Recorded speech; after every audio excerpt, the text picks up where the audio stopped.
Live from Seahawks Stadium at Anacortes High School in Anacortes, Washington, this is Seahawks football on AHS Live.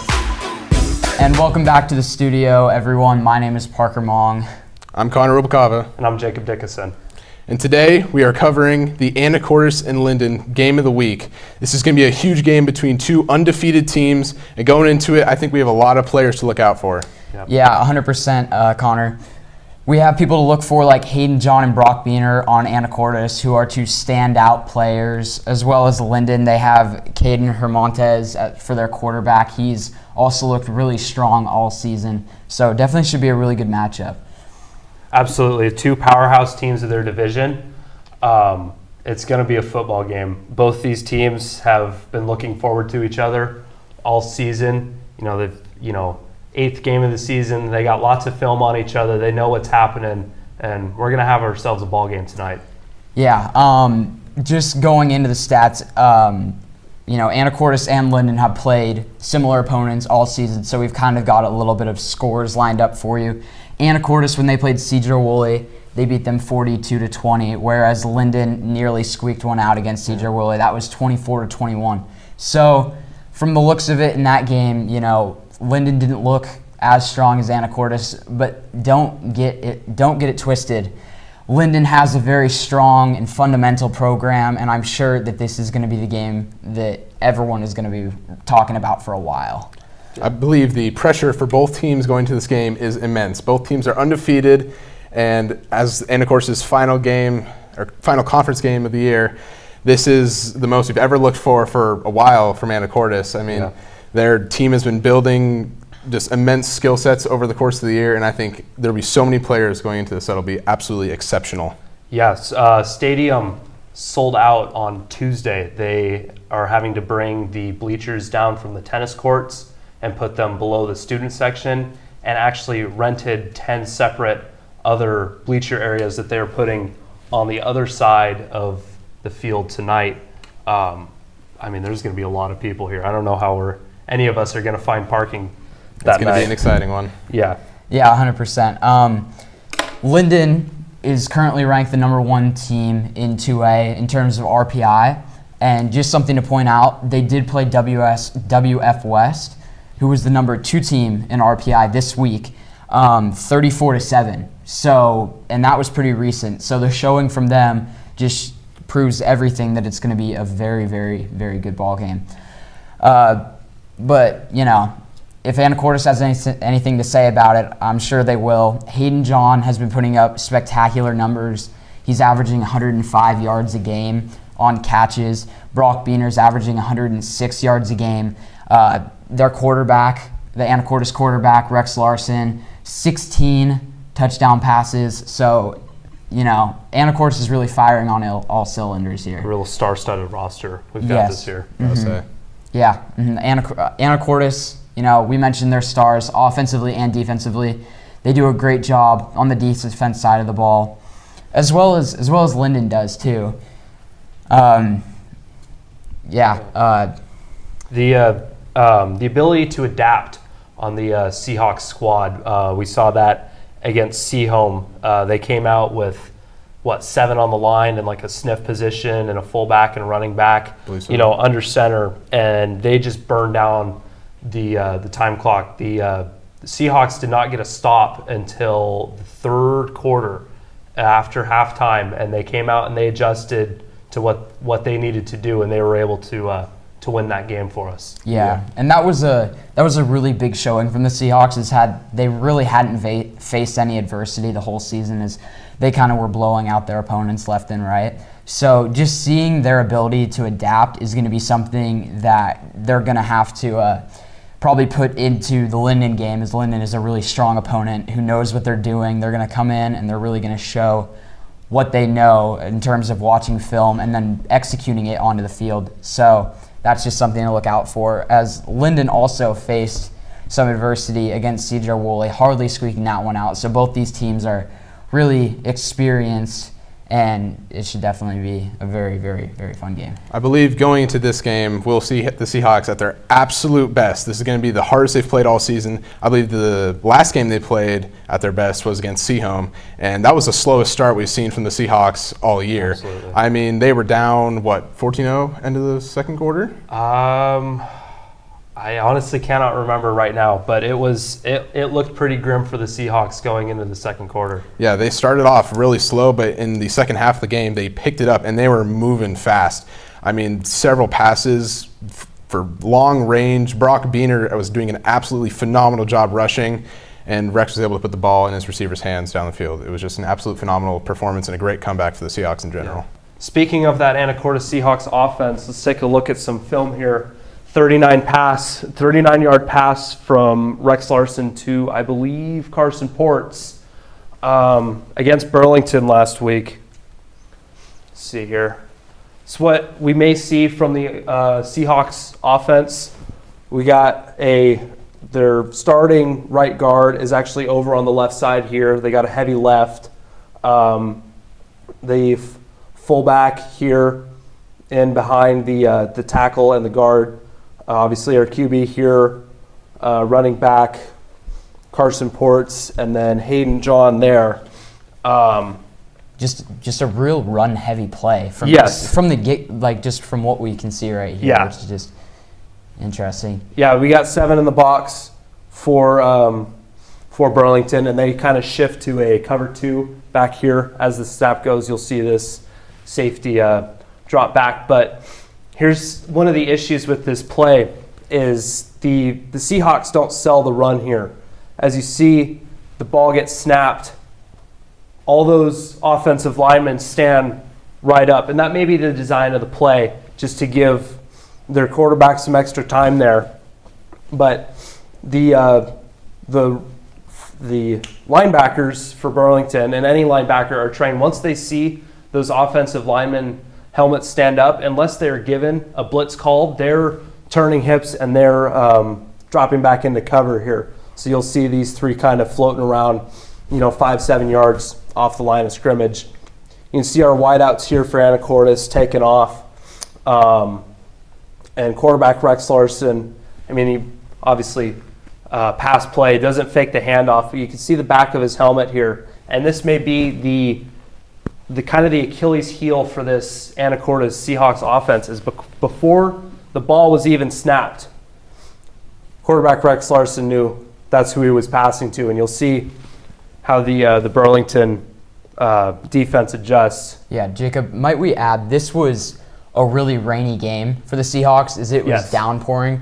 So just going to pass here was a pretty bold move, but on top of that, the fact that they didn't really sell the run is kind of unfortunate for them, just because of the fact that this is a rainy game where you probably wouldn't expect the Seahawks to open up the playbook, yet you're going to see here that it did end up working out for them. But it was a really interesting, just not being able to kind of sell the run there, which was kind of, not great.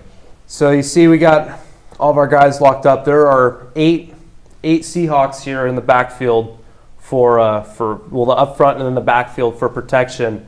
Burlington only sends 4, so that's an 8-on-4. That is 2 Seahawks players for every 1 Burlington player. There's no reason why quarterback Rex Larson should even be touched here. So see as the play goes in, Hayden John comes here and just kind of stutter steps there. That may be a good, 5, 10, 15-yard gain. Obviously, this outside linebacker is still covering his flats, his assignment. The corner back here playing very soft on Vandals commit Hayden John. Carson Ports up here just making a beeline for the sideline. We got the Hogs up front doing their thing, battling down in the trenches. And this linebacker, I believe, starts to come off the edge here as he sees Rex Larson roll out here. I'd like to add, I'm pretty sure that was actually Rylan Lang. Was that Rylan Lang? So that's one thing that we can say is that the Seahawks have so many threats out there that, the huddle might be a little bit blurry, but Jacob just kind of didn't know who it was because Yeah. there's so many out there that can play out there. Yes. Landon Schaefer, Carson Ports, even Brady Beaner.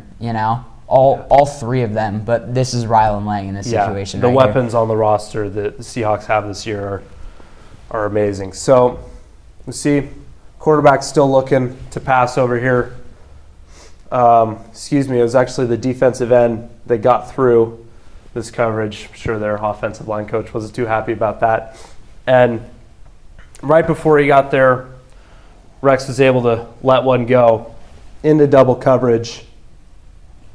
Just lofts one. Beautiful catch, beautiful placement for a 55-yard gain. I mean, against a seasoned defensive backs, that may not be a play that the Seahawks can get away with. Yeah, I just think that a Burlington team who's pretty strong, but they're obviously no Linden, as Linden is the number one team in 2A. Rex might not be able to get away with that, throwing that ball into double coverage. But it does show that he shows a lot of trust in his receivers to make plays. So that's always a good thing. And here's a look at the Linden defense.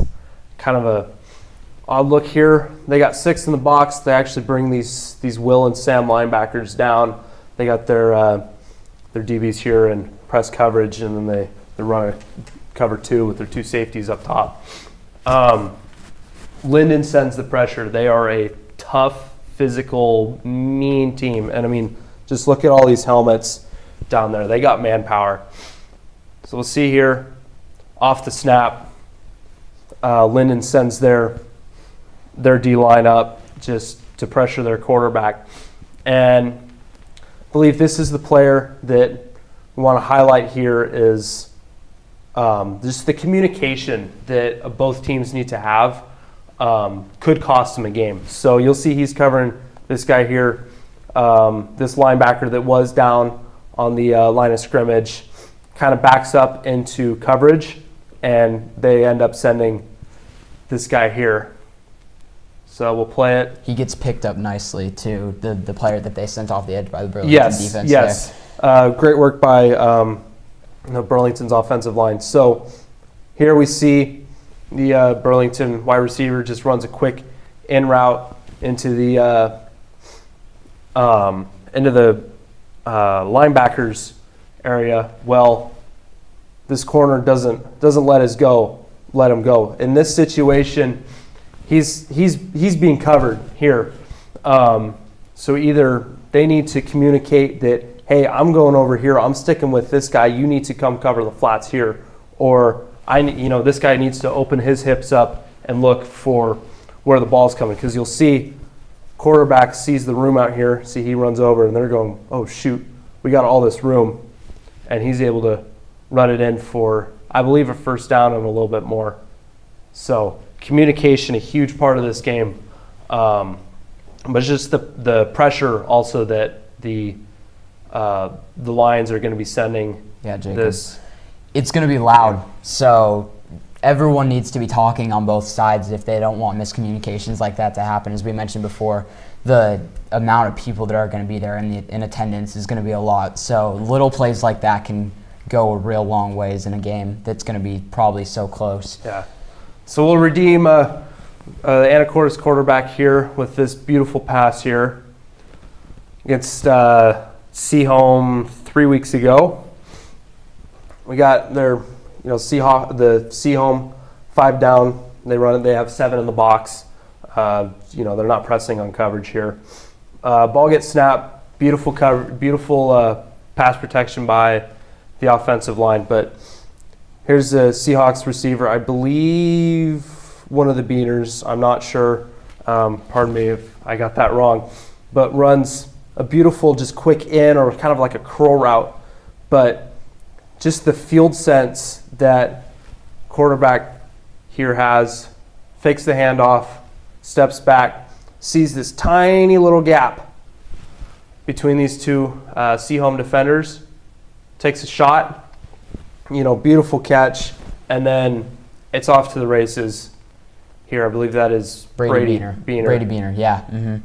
So just the speed, the field sense, the speed and athleticism that this Anacortes offense has is it's going to give Linden a run for their money. I really think it will. So, back over here. So now we've talked a little bit. We've obviously watched some footage. I think it's time to make some picks. So, Connor, would you like to start? I would love to start. Call me biased, but I gotta stick with the Anacortes Seahawks. I believe that the absolute skill set and chemistry between the whole team is really going to give them the upper hand against Linden. Watching this team throughout their whole season has been absolutely amazing. The connection between Rex and his receivers, the absolute power of Brock Beaner, just running on the ground in the most exceptional fashion possible. And I think the D-line coming out of Anacortes will put some amazing pressure. I know Linden's big. I know they got manpower, but I think the Anacortes D-line is going to be bringing their A game tomorrow, and I believe they're going to be doing their best. Yeah, me too, honestly. I believe that the Seahawks are going to come away with this one. I think that it's going to come right down to the end. Maybe we go into overtime. It wouldn't surprise me just because of how good both these teams are. I think that the Seahawks just have too many weapons on offense, and I think it's going to be a shootout. It's going to be a high-scoring game. Give me the Seahawks. All righty. Well, put me on the blacklist. And, you may not want to see my face ever again, but I got the Linden Lions going into this game. 8 weeks of film leading up. Both sides. The Seahome offense proved a couple weeks ago that if you just put 7 on the line and run the ball, you will be able to grab the Seahawks defense by the horns and take them wherever you want to go. The Anacortes offense is just so quick scoring that they hardly have the ability to give their defense a rest. And I think with the depth of the benches on Linden and just their mean, rough, iron wall, Pittsburgh type play style, I think that there's going to be, I think Linden's got this game. And I know the Seahawks may be getting a little disappointed out on the field, and you may be seeing some of those flags start to fly for those unnecessaries and unsportsmanlikes. Yeah, so you've heard it from us. We're going to go live, and Seahawks versus Linden Lions coming up next. Go a few blocks into Old Town Anacortes and you'll find Dad's Diner. With breakfast and lunch served all day, you'll definitely find the perfect meal. All of their food is prepared fresh each day, from the delicious house salad with salmon to the savory BLT. Dad's Diner, open Tuesday through Sunday, is located on Commercial between 9th and 10th Street. Come on down and grab a bite. The Rockfish Grill promises tasty, and in their 20 years as a Northwest favorite, they've delivered. Home to their famous fish and chips, wood-fired pizza, juicy pub-style burgers, and a 7-barrel brewery that keeps the town talking. There's something for everyone at their locally owned restaurant and brewery. Outdoor seating is available, as well as many to-go options. You can even bring home cans and growlers of their select beers. For the full menu, check out their website at anacortesrockfish.com. The Rockfish Grill. It's a catch! Hello everyone, welcome to AHS Live. My name is Connor Lukama, and today we're covering the number 2 Linden Lions and the number 5 Anacortes Seahawks. This is quite possibly the biggest game in the state. It's voted as the game of the week by almost 7 years, and behind me you can see the absolutely riled up Anacortes Seahawks student section. I show you right here.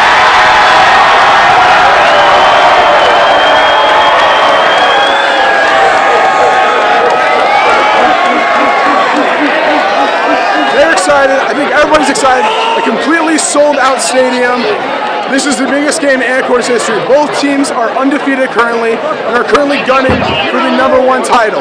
It's going to be an amazing game, and I can't wait to share it with everybody else.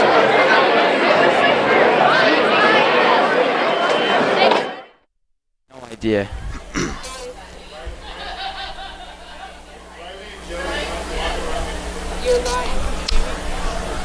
Welcome back to Rice Field, everyone. We have a star-studded matchup between two undefeated teams. We have the Anacortes Seahawks, who are 8-0, as well as the Linden Lions, who are 8-0. And this is the most packed game that we have ever seen here. Should be a very fun matchup tonight. Both teams undefeated, as we already said. Two very, very, very good teams. This is the Northwest Conference Championship. Both teams just very good. Anything to add, Jacob? I mean, they had to bring down bleachers from the tennis courts and put them in front of the student section to give more seating. And then we have even more seating that we had to rent that stretches, 30 yards across the track there. You can see that on when we switch to the field view. That is not normally there. We had to bring that in just for this game. I mean, we had to shut down the walk-up tickets on Tuesday, I believe, and have them all be online because of just the high demand to be here tonight. And we are excited that you're all here from the comforts of your own home, wherever that may be. And we are going to have a ball game tonight, folks. Yeah, and it is packed here. We had people lining up at 4:30 just to try to get in to secure a good spot because this is the game that everyone's going to be talking about for a very long time. So it should be a very good game. Jacob, let's talk about some players here. Obviously, Hayden John, the Idaho Vandals commit. He's going to be going D1 next fall. He's going to be playing for the Vandals. He's a standout player. He plays safety, wide receiver. Definitely be looking for Rex to throw him and the punter the ball. Even. Hayden John is the starting punter for the Anacortes Seahawks He's special teams. Extremely versatile. On the opposite end, Linden looks extremely fundamentally strong all season. They are a football program. They eat, sleep, and breathe football. Yeah. So the reigning state champs, here they come out as well. Yeah, this is a statement game for Anacortes as Linden state champs last year. They feel they have something to prove. It's hard to believe that a couple of years ago they had a JV team and now just a JV team, and now they're competing in the Northwest Conference Championship against an undefeated Linden team. So very, very, very exciting stuff as they're about to run onto the field as the crowds stands up and everyone is just so excited. This stands are electric. It's just really great to see here. Also to mention other players, Rex Larson has been, starting QB, 16 passing touchdowns this season. Brock Biener has been running the ball extremely well. He leads the team with touches and touchdowns, as well as yards. He's averaging 106 yards per game. So definitely be looking for the Seahawks to run the ball. Even though they are an extremely pass-heavy offense, it's just very, very exciting to see. Yeah, it'll be interesting to see the formations that Anacortes brings out tonight. Especially, we talked about it in the pregame. The pressure that Linden is going to be sending this game. There will be at least 5 or 6 Linden defenders sent to the backfield every play here. And that's something that we want to mention that's important.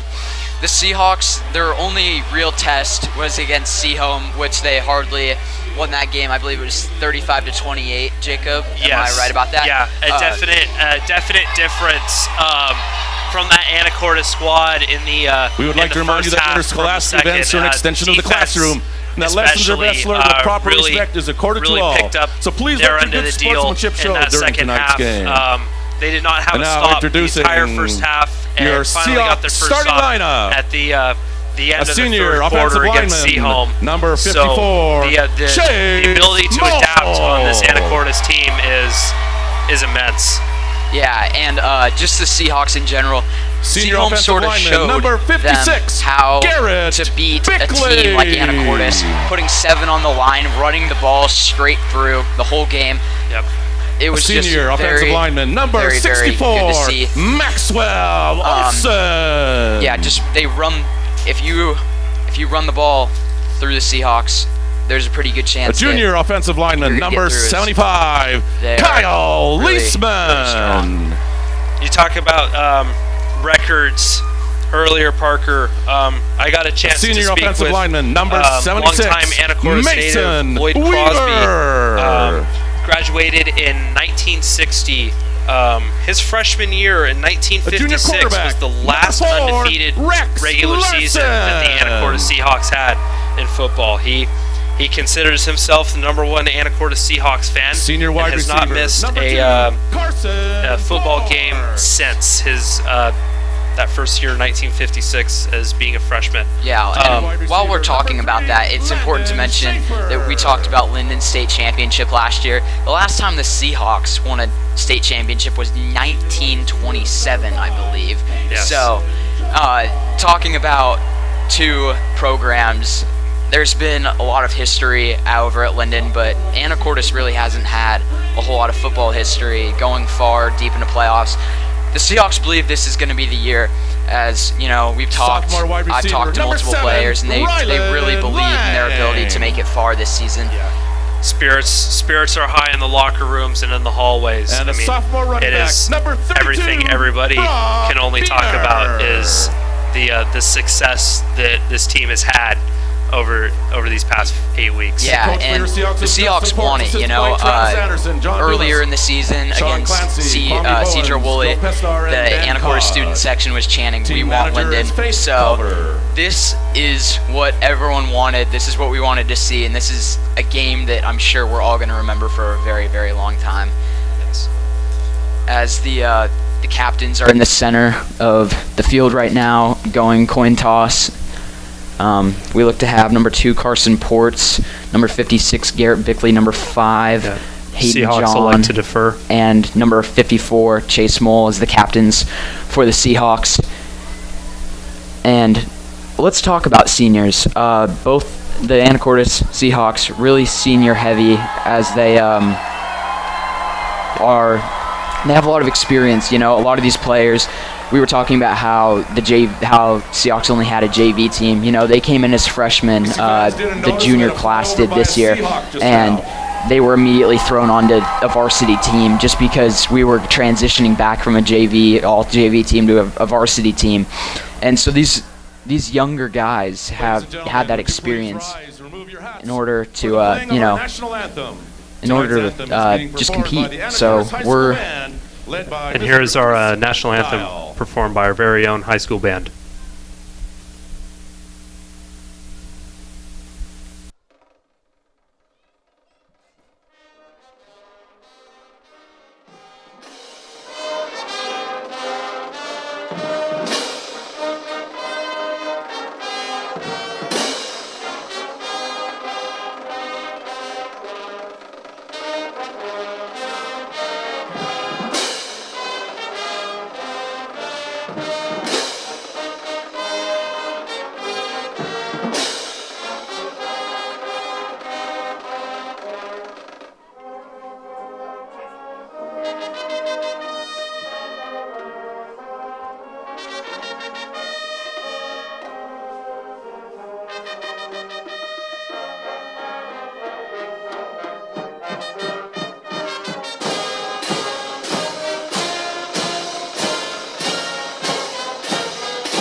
This one's just about to come underway right now. The student section is up on their feet. Everyone seems, and I even see a Linden student section on the other side. Man, give them credit. They do travel well, as this is a very, very big game. But yeah, Linden Lions also have a student section of their own, so this is going to be a very competitive game. Yeah. Very high emotion game. And that might be a problem for the Seahawks, as they're known for their unsportsmanlike penalties a little bit. So Definitely. One thing the Seahawks are going to need is to control their emotions throughout this whole game, as the Seahawks are now getting the kickoff. Yeah, they will be receiving the kick. Back to receive for the Seahawks, number 6, Brady Beaner. You said seniors on the Anacortes squad. We counted over 25 returning seniors for Linden. So that is at least, that's at least an offense and a defense just of seniors alone for this Linden team. Yeah, and here we have Troy Petts about to kick this one off and go underway. Should be a very fun game tonight. Deep kick by Petts. I'm going to let that one go out of bounds for touchback. Yeah, Petts is a senior. He was on the varsity team last year when they won the state championship, so he has some experience kicking in big situations. And not only a good kicker, but the 2022 2A long jump champion with a distance of 22 feet and 2 inches. So talk about an athlete. State champ in football and track and field. Yeah, he definitely an athlete. Yeah. Linden Lions looking back to be in a cover 2. See. This is the Seahawks' first opportunity to look at them in Garrett game. Bickley in motion for the Seahawks.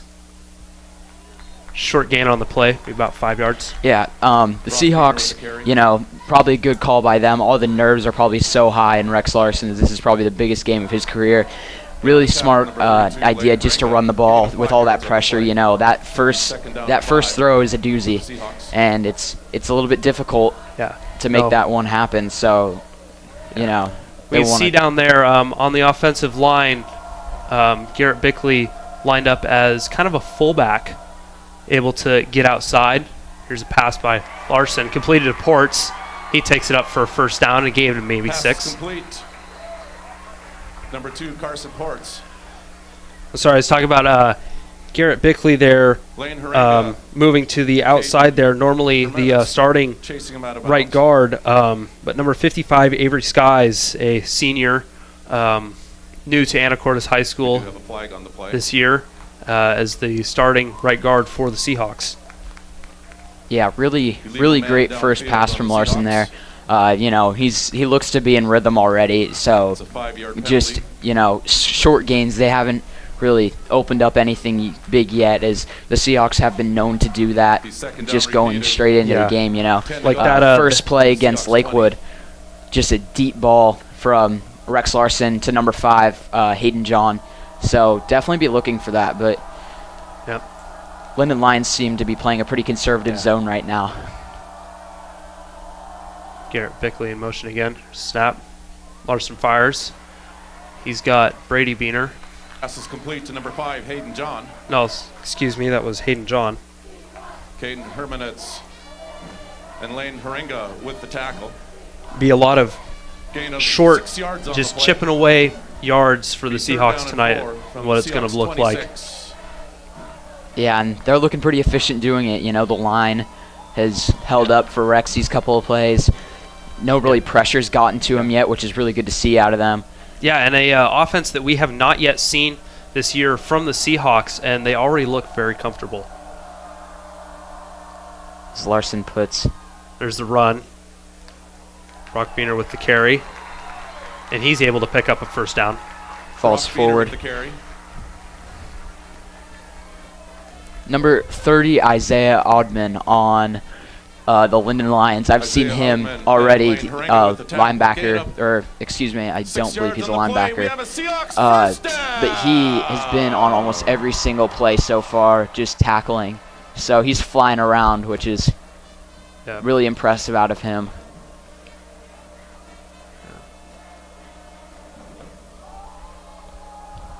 Empty backfield right now. We might see him open up the playbook here a little bit. Definitely a lot on the line, though. Motion. Fakes the handoff. And we got a flag on the play. Could be full start. false false start. start on the Seahawks. Dead ball foul, false start on the Seahawks. Be a 5-yard penalty. First Slightly down impeded unfortunate and for the 15 Seahawks yards is to that go. might, Yeah, put it's- them out of back rhythm at 27. a little bit. It's early in the game. Minor setback like this shouldn't have too much impact. 1st and 15 now.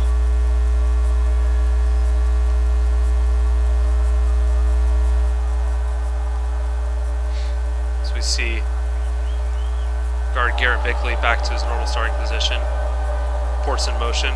Here's the snap. Rex looks to pass. He rolls out. He's got Brady Beaner. Looking shifty. Able to break one tackle, not able to break the second. He's got a gain of maybe 12. Schaefer maybe got a little bit in his way there of what he wanted to craft up, but That's just kind of what you have. You know, you have a player trying to block, but just, you know, another athlete just so light on their feet and able to, you know, move around. It just, you know, stuff happens like that. Yeah, the Seahawks are known for making nothing into a lot, so they really like to run around, which is really good to see. They got a lot of quick people.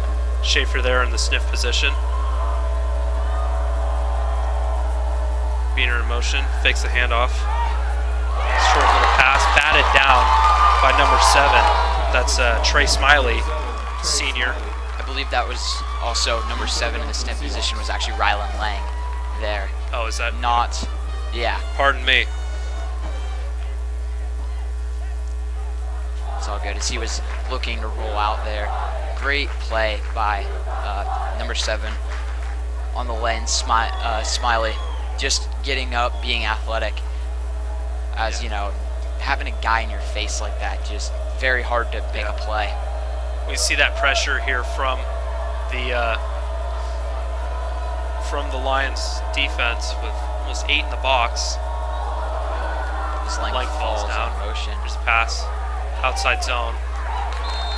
Looks a little unsuccessful. There's a flag on the play. That was 3rd and 3. They may have not been able to convert there.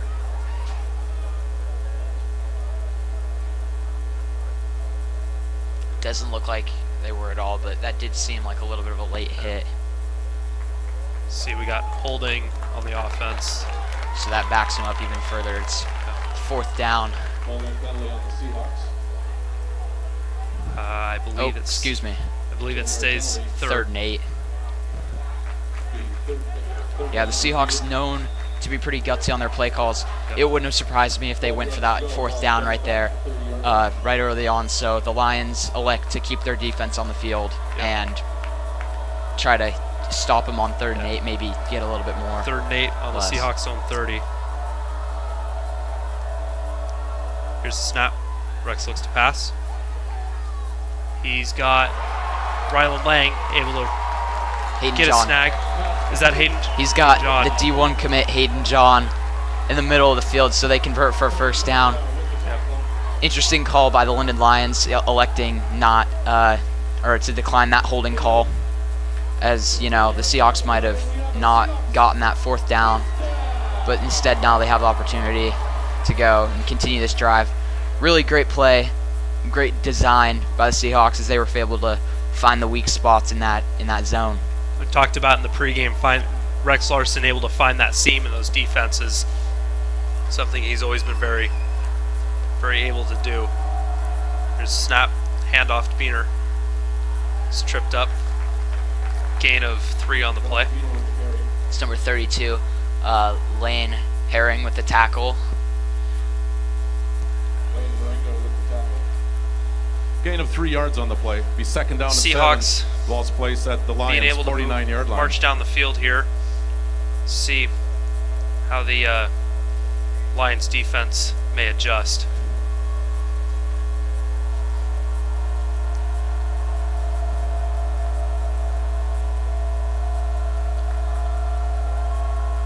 Rex moving. He's running back around. Port's in motion. Here's the snap. Rex looks to pass. Lions bring the pressure. He throws it away. Almost picked off there by number 7, Trey Smiley. They got to it quick there.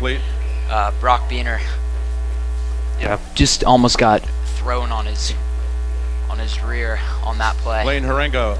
Could for the see Lions the with pressure. Seahawks move back to their Be third down. 6 offensive linemen out there. 7 yards to go. Yeah, the Seahawks. Pressure that Lions have been able to send. Yeah, so far the Seahawks really great job of protecting their quarterback besides kind of that one play. But yeah, so far pass protections looked really nice from them. So that was a little bit surprised seeing that blitz come so quickly. Yeah, 7 in the box for Linden. So with only 5 offensive linemen out there. Larson rolls out, completes it to Lang.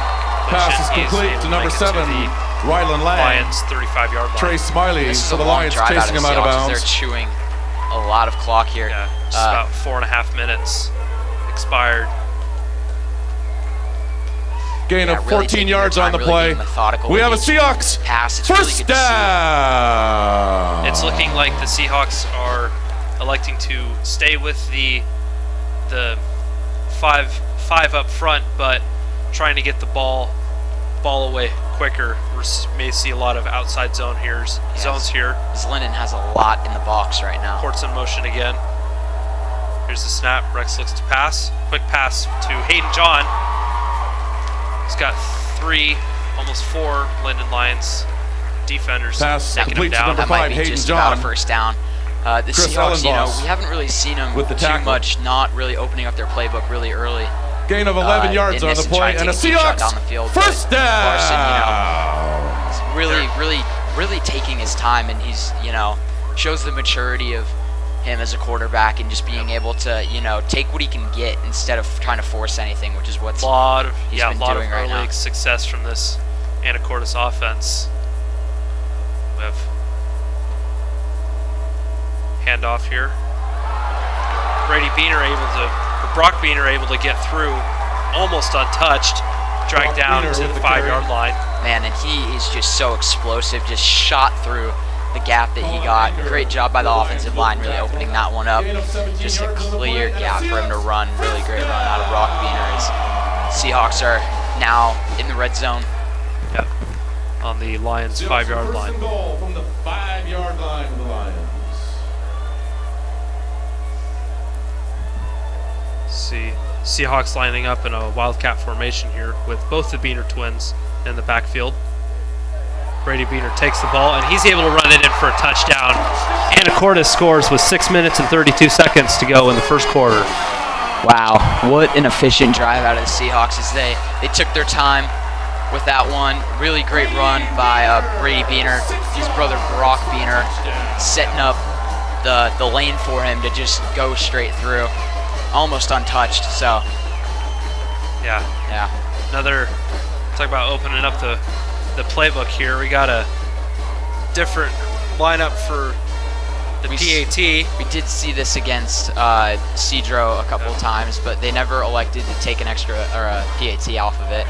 So now it looks like they're going to adjust back. Here's Cooper Barton to give the Seahawks a little bit of a low snap, but he gets it through. Lead. Might we add, Cooper Barton actually, we saw him nailing a 52-yarder in practice yesterday.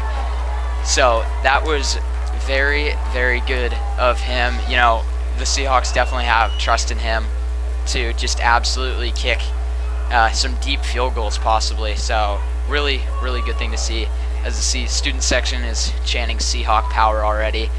They are fired up as they're, beating the #1 team in 2A right now. Yeah. Yeah, RPI, you hear that a lot when talking about the rankings of these teams. Linden, #2, Anacortes, #5. RPI actually stands for Rating Percentage Index. Back to receive the that is kickoff decided, for the Lions. Number 11, Troy Petts. Margins of number percentages 3, Caden on win percentage, opponent's win percentage, and then the opponent's win percentage. Cooper so that is 40% win percentage goes into the RPI, and then again 40% of the opponent's win percentage, and then that last 20% being the opponent's opponents. Here's the kick from Barton. As Linden looks to try to let that one roll, and out it of bounds. does. So Flag on the play. They're going to start at the 40-yard line, which is a little bit of a disadvantage for the Seahawks, as Barton probably wanted to keep that one in. But I don't think that the Seahawks really mind too much about that, as we've seen that pretty frequently. Cooper Barton, in the last game against the Burlington Tigers, actually they got one of those kind of squib kicks. Onside, yeah, they got an onside kick recovery. So here's the Anacortes defense. First time we've seen them tonight. See what they've been cooking up in practice. See, we have maybe 6 in the box there. All 3 linebackers looking to blitz. In the backfield, we have Caden Hermontes. Flag on the quarterback. There you go. Already a flag on the play, though. Dead ball foul. False Looks start like on the Lions. False start on the Linden Lions. They'll be The first down student and 10. section The really ball likes plays that one. back at the Everyone's 30. cheering really loud because they First and want 15. it to be hard They want to win. They want it to be hard for Linden to hear the snap count. Hometown pride. See if the Seahawks still send pressure. Montez lines up. Smiley next to him. Here's the snap. Montez carries. He's got room. Able to pick up about 15 Caden yards on the Hermanus run. carrying the ball for the Lions. A whole lot of pressure there from the Seahawks defense. Yeah, Seahawks are really going to have to make Brady tackles for the in Seahawks, the chasing flat out of in bounds. order to, win this game. Gain of 19 As, yards on the play. They like to hit Lions big, from their own 49. but sometimes it can be a little bit of a problem for them as they. Yep. 4 on the sometimes. line for Seahawks up on the line of scrimmage. Running back Adrian Castro and Rylan Lang looking to send pressure. Here's the throw from Linden, and they're able to complete that. A huge gain on the play. Just Linden. about Pass complete. 30 yards. Number 8, Linden Isaiah is Stanley. very much moving at a way quicker pace than the Seahawks. The Seahawks having a little bit of troubles with this kind of, as they haven't, Landon Schaefer, out of the Hayden 2 plays John. that we've seen, we haven't really In on the seen tackle. any Lions sign will of be first and stopping 10. this Defense, Linden team. Hawks defense looking a little slow. And as I say that, a big hit by linebacker Adrian Castro with Lane Harenga just with a the huge carry. stop there. In on the tackle for the Be Seahawks, number 30, second Adrian and 10 Castro. again or second and 9. Be second for down the and 8. Lions. Seahawks sort of struggled in coverage against the Seahome Mariners earlier in the season in their homecoming game. So that might be a little bit of a weakness for them. Yeah. Cervantes is It's that alone in the. Trey Smiley there running on the field. Say the 2-time state champion. Here's a snap. Linden looks to throw, and it's picked off by Brady Beener. And that Anacortes will get the ball in their own end zone. Seahawks are making me eat my own words right now. I said, coverage was a little bit sloppy against Seahome, but clearly they have changed that a little bit as Brady Beener gets a pick there. That's his 3rd interception of the game, actually. Or, excuse me, 3rd interception of the season for him. He leads the team on interceptions as he's had 2 previous ones. So we're going to go to replay here as you just see ball be thrown. Yeah, and might I add maybe a poor pass selection by Hermontes there as, Brady was in front of the intended receiver almost before the ball even left Hermontes' hands. Yeah, Beener did a good job of turning his head and looking and finding the ball. That ball was slightly underthrown by Brock Beener moving around in the backfield. That's Brady with the handoff, or receiving the handoff, and there's the pitch. A little bit of a trick play there from the Seahawks. That Beener to Beener twin connection there for a big gain, about 12 yards. Man, what would this Anacortes Seahawk team do without them? Let's be real. They're some sophomores, Yeah. Still got 2 more years after this, and they just look they're standout players on the offensive side and the defensive side, as you've seen so far. No, they're playing both sides of the ball very strongly. Their father, a all-county running back when he was in high school. Here's the snap, Wildcat formation with Brady taking the ball, gain of only 2 on the play.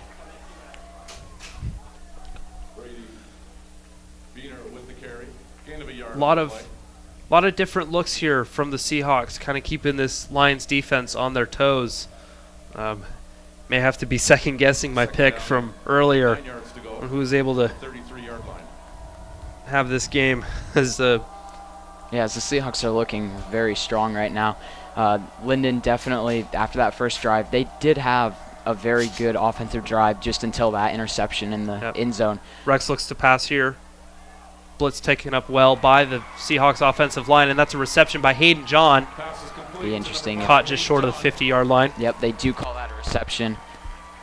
Gain of 17 yards on the play. And we have a Seahawks first down. Very fortunate for the skill set that we have on this Anacortes football squad this year.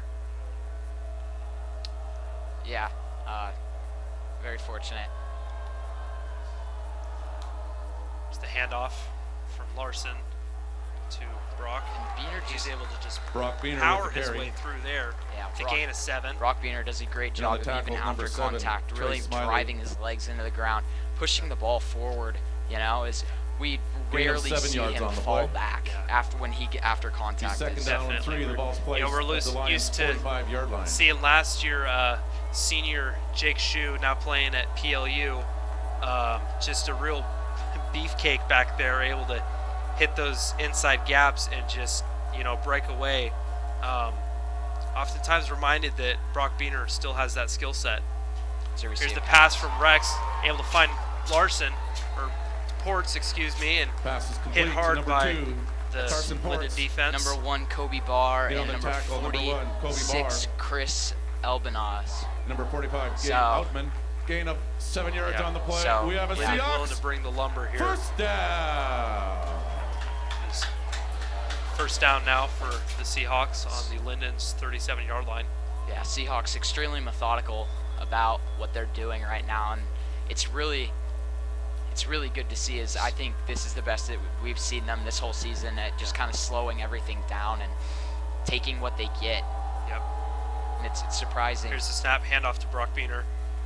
He's able to run through. Ooh, a little bit of a late hit there. Brock Beaner with the carry. Up to his feet by the line. 45 Gade Oudman met him and brought him down. Gain of 4 on the play. With the help of some other Linden Lions here. Yeah, Linden really fundamental about wrapping up and bringing everyone down. A little bit of head hunting, even some might say.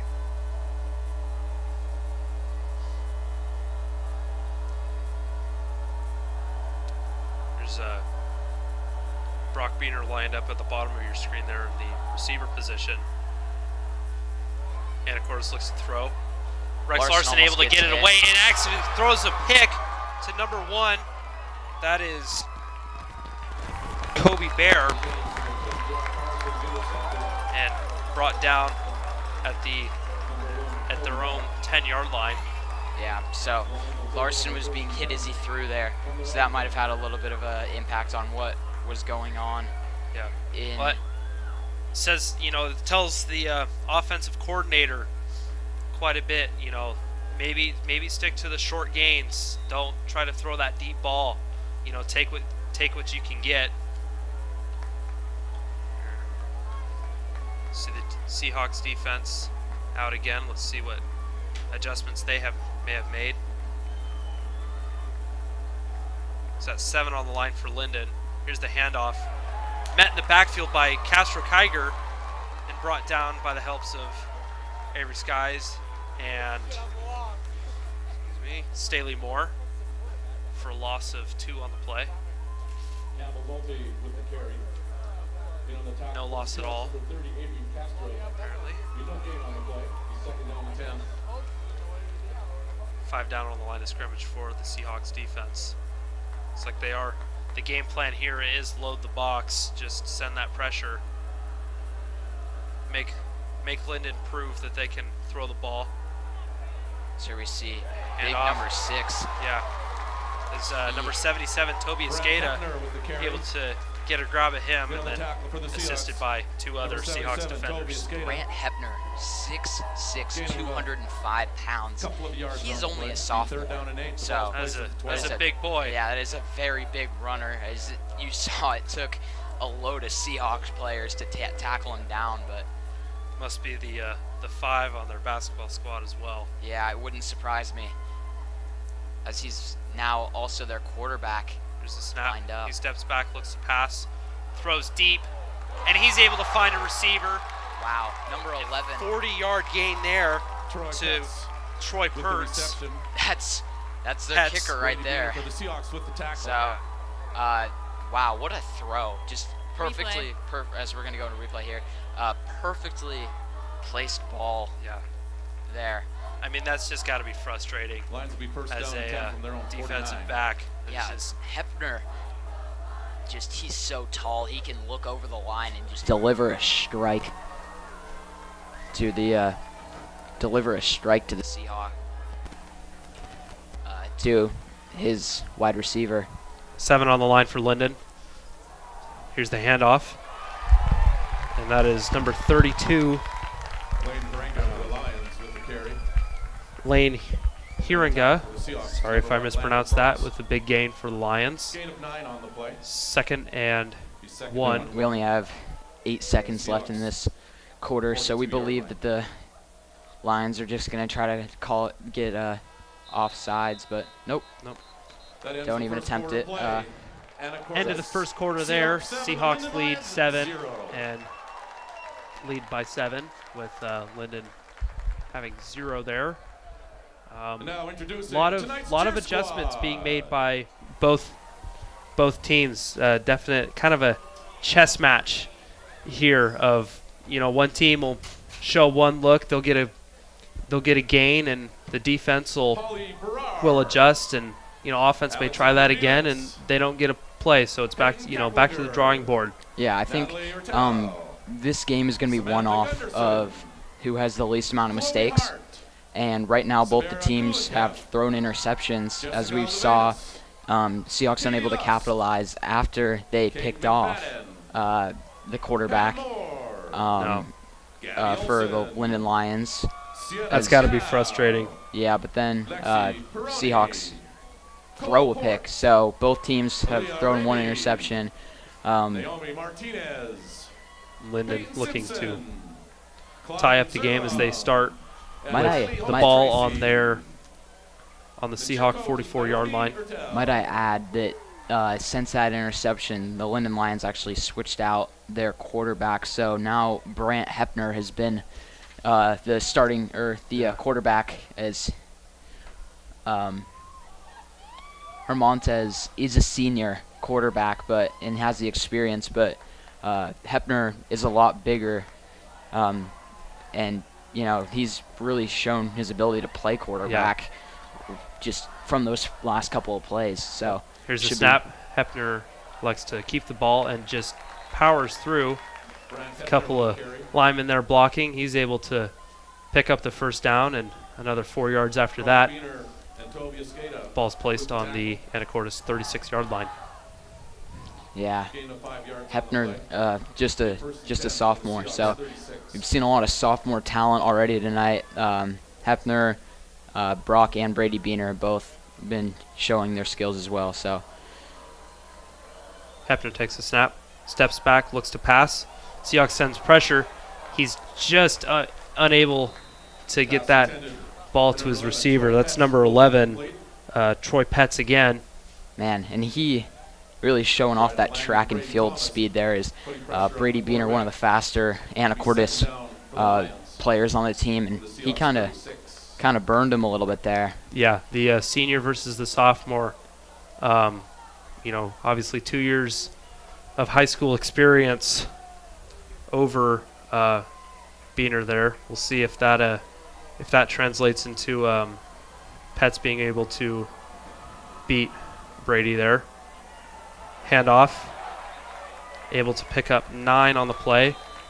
Actually could be a first down. That was number 9, Campbell Nolte, with the carry. as now the Lions are really moving the ball well. Yep. Definitely seems like it's going to be a shootout. Yeah. Number 76, Blake Holman, comes in as that kind of tight end position there for the Lions to give another man on the edge. Lions run the ball, able to pick up the first down. Very, very similar offense ran here. We see that, extra couple of linemen come down to the to assist the 5 already up there for Linden Lions. We saw that a lot from Seaholm, but then they return to a look that we see here that we see a lot from Anacortes, with running back and the quarterback in the backfield. Here's the snap. Hepner takes the ball, and a really low hit from Brady there. Yes, he really met him and went low. It's just as a little bit of a smaller, or not smaller, as Brady's just smaller than relatively speaking. Mr. Hepner here is. He's 6'6". You got to go low on him. Really hit his knees. So yeah, problem for these big guys playing football is, those knee problems in their future lives. Here's the snap. Hepner looks to pass. Seahawks send pressure. He's got number 8. That is Isaiah Stanley for the Lions touchdown, their first of the night. Really great pass. There is Hayden John. Didn't turn his head just a little bit there, and really great pass from their quarterback. This game is about to be tied up 7-7. Yeah, well, we'll see if... So we're going to go to replay to show that ball very well placed by Hepner. Just kind of finding the open spot, throw it in stride. Here's Petz for the PAT, a lefty kicker. We'll see a whole lot of those. Here's the snap, and it's good. The Lions tie it up 7-7 with 9 minutes and 35 seconds left to go in the second quarter. Man, what a game so far. Just really back and forth from both teams. Just in terms of defensively, I feel like both teams haven't looked as good, as both these offenses are very, very, very complex and very well thought out. As it's, clearly it's been working for both teams, as they're both 8-0. But really, this is going to be one on the defensive side of the ball, and be able to see who's made the adjustment first, who's able to make adjustments first. Yeah, no, the Anacortes defense definitely looking a little slower to get started here. As we saw against Seaholm, definitely a second half team. Yeah, here's Petz with the kickoff. As I was saying, they've struggled a little bit with coverage, as Seahawks haven't really seen a whole lot of teams that are willing to try to take shots down the field. No, they haven't played anybody really with that skill set. And a deep shot here from Petz. I mean, almost no arc to that ball, and just an absolute rocket. Gosh, seeing that coming right at me would be scary. Yeah. I think maybe he should try some soccer possibly after seeing what he's capable of. But you mentioned track. State champ, did you say? Yeah, 2022 long jump state champ, distance of 22 feet and 2 inches. Through the grapevine is that Petz, could be seeing some college play time for football. Here's the snap. Handoff from Larson to Beener. Beener's able to take it. Drag down at the 32-yard line. Kind of a gain of 12 on the play. A little bit of a high snap there, but able to bring it down and hand it off to his running back and right in the box. Yeah. very, very quick answer from Anacortes saying, you know, we still have the ability. Wildcat formation here by the Seahawks with Beater twins in the background. Have a ton in the Here's box snap right to now. Brady. He takes it. Dragged down. Gain of 3 on the play. Number 32, Smiley. On the tackle. Or excuse me, Lane Haringa. Ball's placed at the 35-yard line. There's Lang coming off the field for Brady Beaner. Could see another Wildcat formation. And it is. Number 5, Hayden John, there in a normally tight end position. Ports in motion. It's a reverse. A little bit of a Philly special, but that is a tackle for loss by the Lions. That's number 32 again. Loss of 3. It'll be 3rd and 13 for the Seahawks. Really great sportsmanship from Haringa as, you know, he makes that tackle, but, you know, kind of immediately helps Larson back up, gives him a pat on the helmet, and who knows what he's saying, but, you know. Yeah.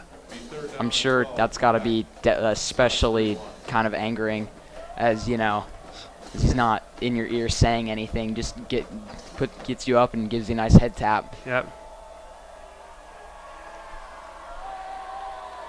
John down on the tight end position there. Rex takes the snap, fires. That one's almost picked off. But is that a reception? It is by Rylan Lang. Bobbled up. Oh, called a reception by one referee, but incomplete by 2 others. We'll see. And they give it the first down. Wow. First down. What a catch by Rylan Lang there. I mean, just bobbled up in the air and able to. Man, I want to see a replay fall of under that. Now, due to technical difficulties, we're unable to see our replay screen. But wow, what a catch! It kind of reminds me of that Julian Edelman Super Bowl catch a couple of years ago when he was on the New England Patriots, kind of just up in the air, and Lang, great job of bringing that one down. Ports in motion. Snap from Larson. Hands it off to Brock. Immediately swallowed up by Linden defenders. Taken down with a gain of 2. 32 and 45 on the Linden Lions. So Oudman and Haringa again there. Haringa. Excuse us if we're mispronouncing that. We apologize if we pronounce last names wrong.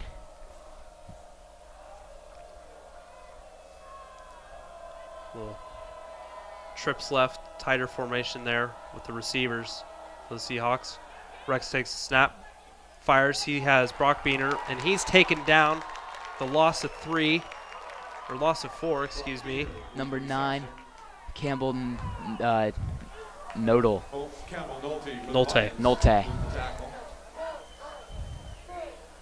Good play by the Linden defense there. As now the Seahawks are have a 3rd down situation here. See what they elect to do is the Lions seem to be adjusting to the Seahawks play calling pretty well after this. This is now their 3rd drive. It's Hayden, Ports, and Beaner at the bottom of your screen there. With so we got a timeout by the Seahawks. So we had a couple of interviews there yesterday shooting for our pregame show with offensive tackle Chase Mole. And Parker was able to get him for a couple minutes before practice. Yeah, just a really, really great guy, Chase Mole. You know, he mentioned just how he's been, you know, preparing and, you know, he said he's been looking forward to this game for a long, long time.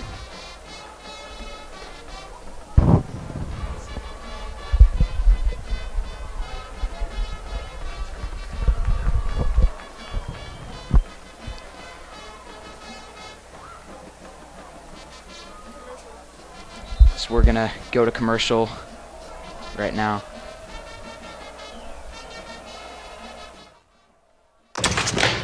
Hey, I need a hot and ready pizza. I'm racing against the clock. Thanks. Where are you?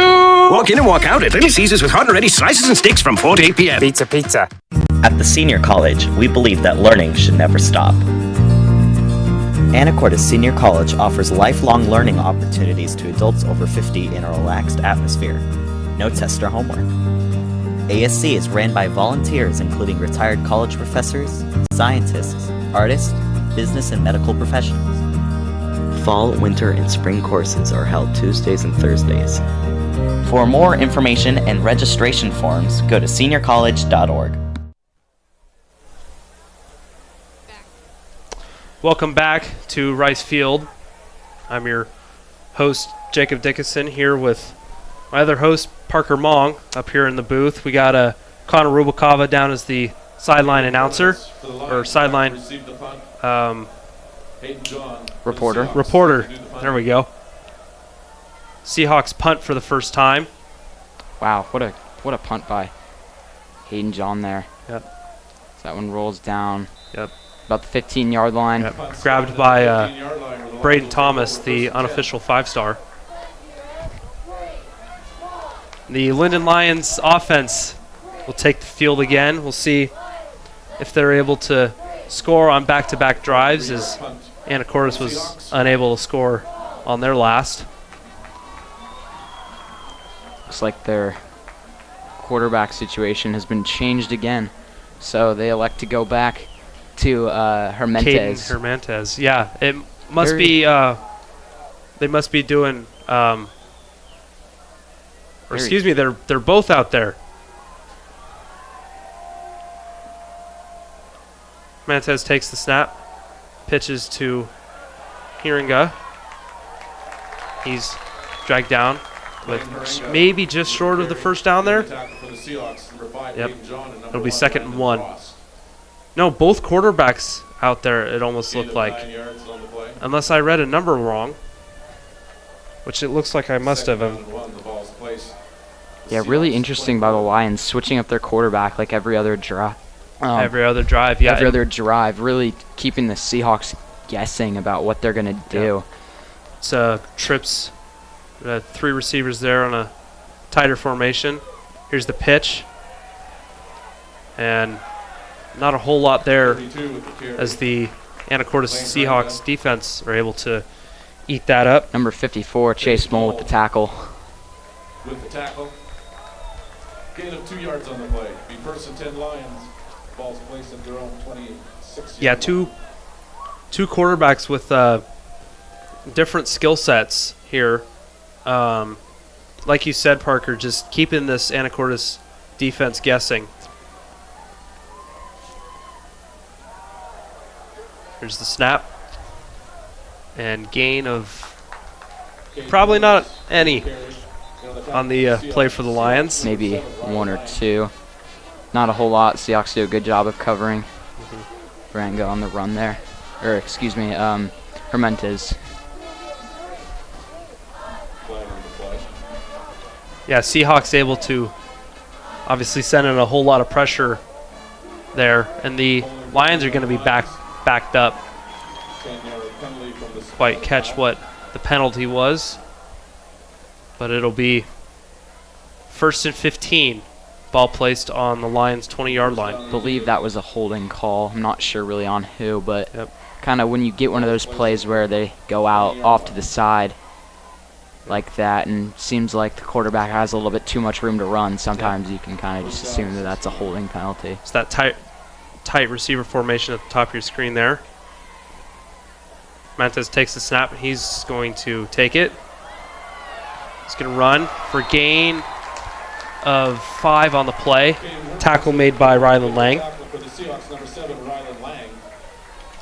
Be second and 9. Gain of 6. As we're going to go to replay, really great tackle by Rylan Lang there, just wrapping him up, bringing him down. Yeah. Especially in the open field, it's, Yeah, a lot of that experience from wrestling. Both him and his brother, who have since graduated, but great wrestlers. Hermantes takes the snap, rolls out, fires. He's got a receiver. That's number 1, Kobe Barr. And that is a ruled complete. Completion, yeah. Yep. Big gain there by the Lions. Yeah, what a throw on the run, too. You know, not his strong side either. No, just, I mean, like I said, this senior, him and the 6'6" sophomore, Brent Hepner, switching off every other drive. Just those 2 skill sets. It's a short little kind of screen pass here by the Lions. Big gain on the play. 8. Gain of 8 yards on the play. Here's Mason Weaver coming off the field for the Seahawks.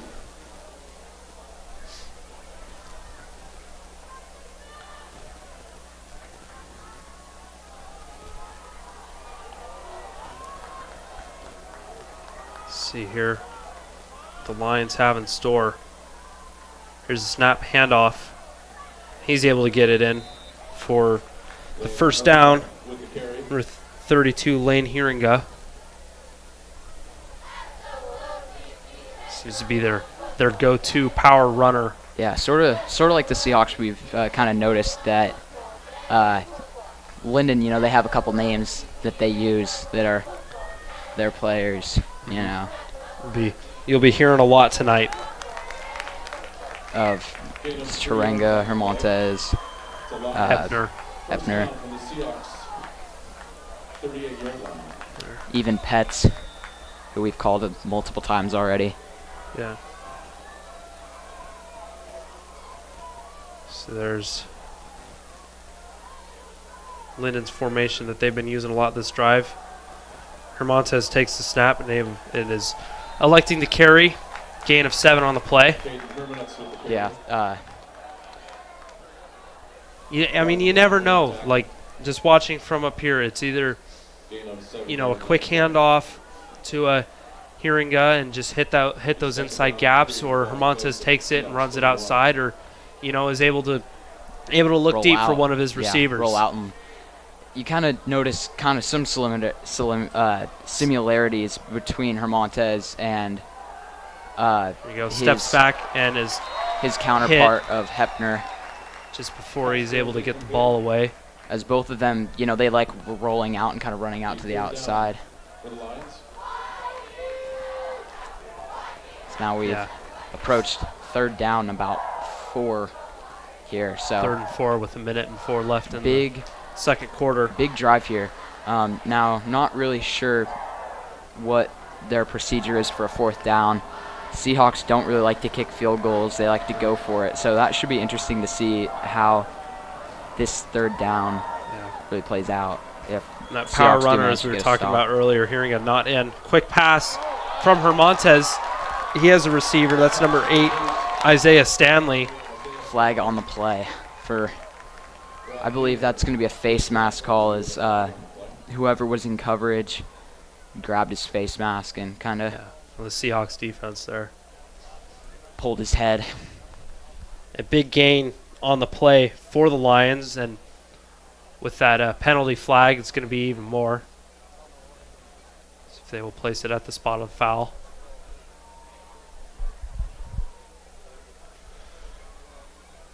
See, the flag is waved. So the Lions will get the ball on the Anacortes 16-yard line. Yeah, clock is ticking for the Lions, as they only have 57 seconds to, you know, I mean, they only have to go about 16 yards, so not a whole lot of... Here's Linden's RB1 back in. Here we go. See where the Lions like to put the ball. Takes the snap, handoff. Gain of 4 on the play. Because now the clock is ticking, but we get a timeout very quickly. Timeout by the Lions. So now there's only 38 seconds left in the half, obviously. We're going to go to commercial. We'll be back shortly.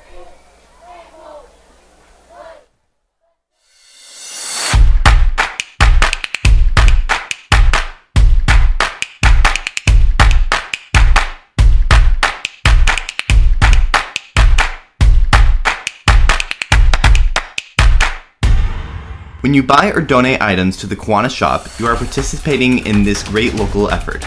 But when you join or volunteer, you are doing much more. See you at the K-Shop.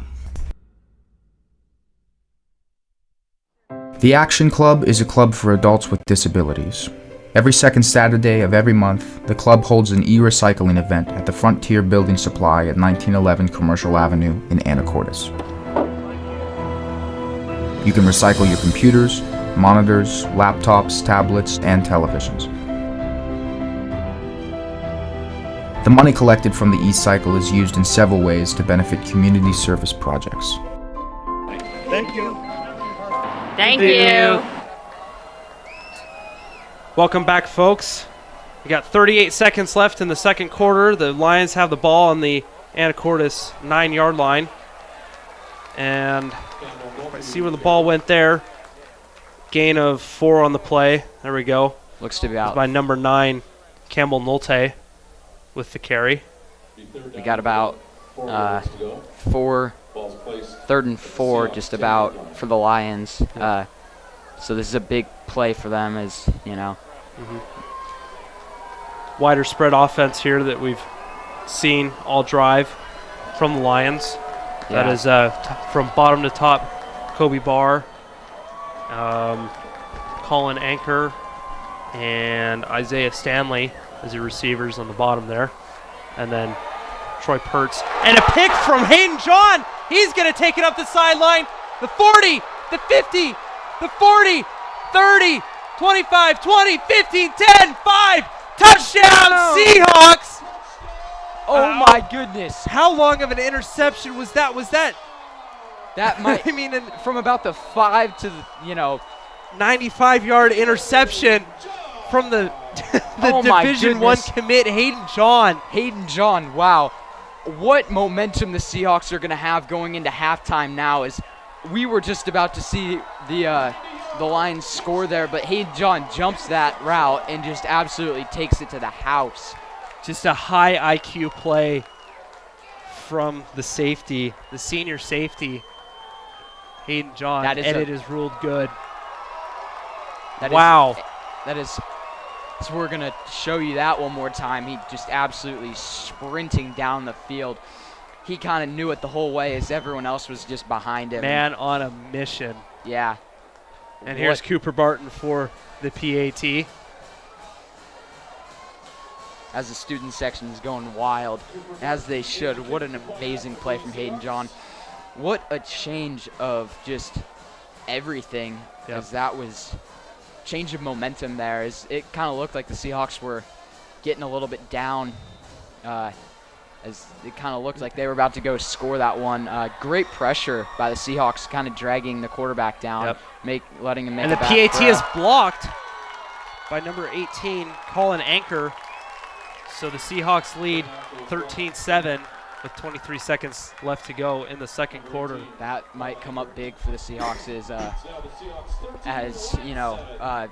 Linden Lions, they can kick a PAT pretty well. Seahawks have kind of struggled with kicks being blocked all season, so very unfortunate for the Seahawks there. Is now that might come up big later in the game. Seahawks might have to go for 2 to get that point back.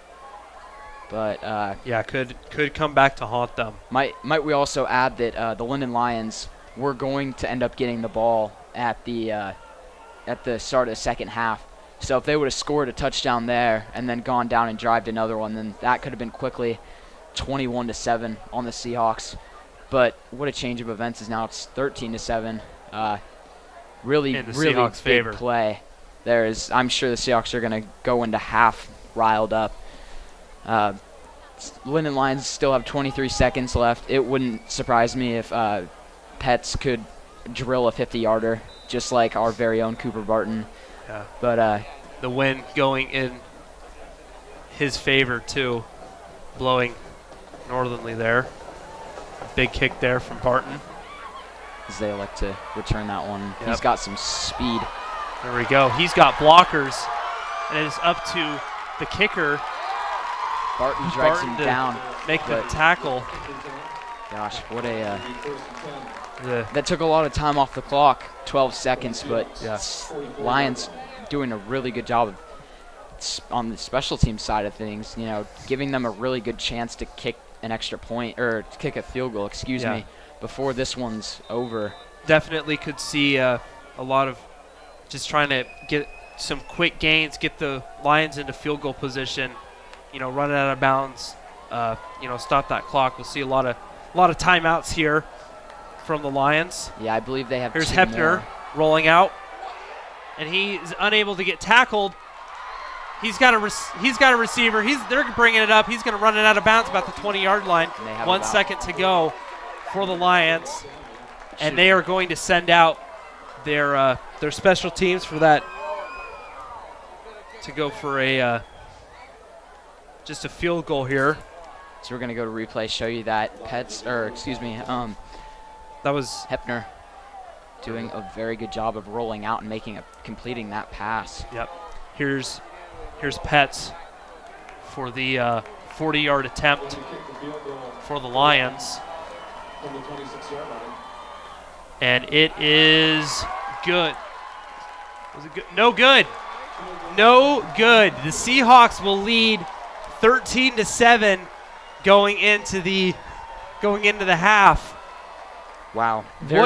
Two very unfortunate things for the Lions. First, that pick on their own 5-yard line. Yeah. And here we go. John runs that one back. We're going to go down to the field with our sideline reporter Connor Rubelkava.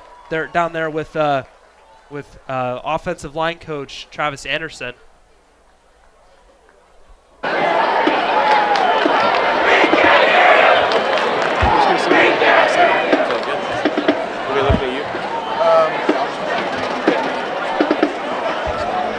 Entering the field is the Anacortes High School Marching Band. Their field show includes Take Me Home, Country Roads, made famous by John Denver. All right, Coach.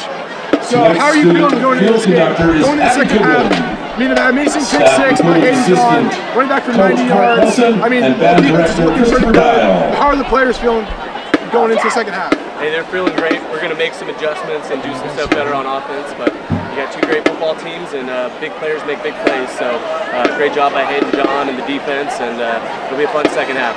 All right, and we've seen 2 interceptions at the start of the game, a few flags. But, that's just maybe the game jitters getting out of the way. But both teams looking very similar so far. What adjustments do you think offensively do you think you need to make to maybe get the score up a little more? We threw that pick, and that's just part of the game. But take what the defense gives you. If they go deep, hit the underneath stuff and just playing fundamental.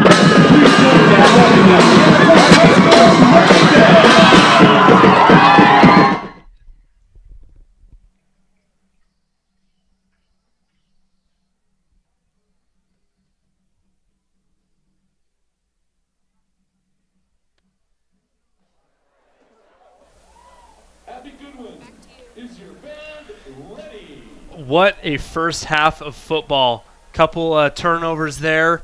2 from the Lions, 1 from the Seahawks. And here is the Anacortes High School Band for your halftime show. We will get back to talking about the game after.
Behind every great Anacortes club and team, there's an unspoken hero.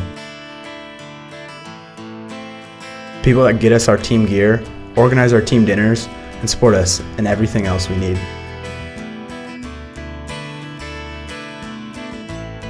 From every student athlete in AHS, thank you, Saba, for the football team's two-a-day shirts, the volleyball team's warm-up gear, and everything else in between.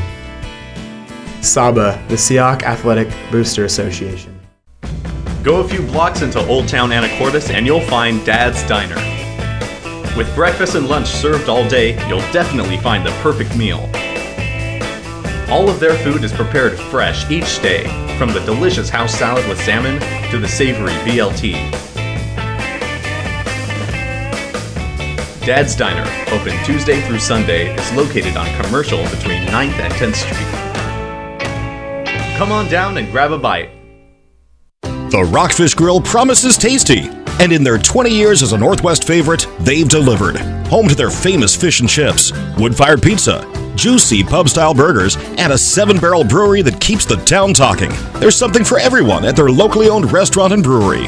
Outdoor seating is available, as well as many to-go options. You can even bring home cans and growlers of their select beers. For the full menu, check out their website at anacortesrockfish.com. The Rockfish Grill. It's a catch!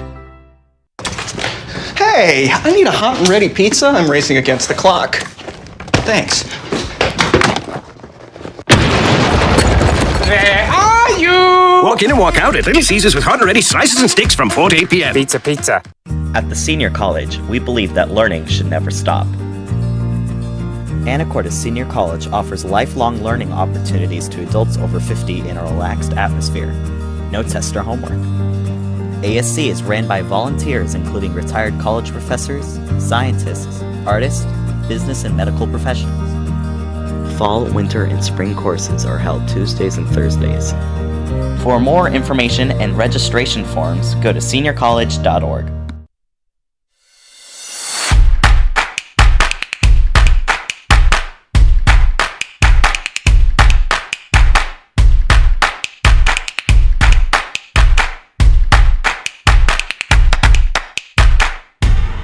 When you buy or donate items to the Kiwanis shop, you are participating in this great local effort. But when you join or volunteer, you are doing much more. See you at the K-Shop. The Action Club is a club for adults with disabilities. Every second Saturday of every month, the club holds an e-recycling event at the Frontier Building Supply at 1911 Commercial Avenue in Anacortes. You can recycle your computers, monitors, laptops, tablets, and televisions. The money collected from the e-cycle is used in several ways to benefit community service projects. Thank you. Thank you. Live from Seahawks Stadium at Anacortes High School in Anacortes, Washington, this is Seahawks football on AHS Live. And welcome back to Rice Field. Just an amazing football game between number 2 Linden Lions and the number 5 Anacortes Seahawks. Linden being the defending state champions. Just what a game so far. Just to recap some of the things that have happened. Obviously, it seems like an offensive shootout, but as I said earlier in the broadcast, whichever team makes the least amount of mistakes is going to win this game on big plays. So far, we've seen Rex Larson throw an interception, but Caden Hermontes of the Linden Lions has thrown 2 interceptions.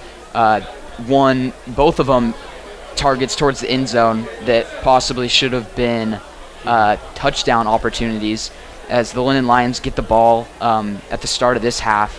Yep. And one of those interceptions resulting in a Seahawk touchdown to put them up 13-7. Yeah, as now we're seeing some replays.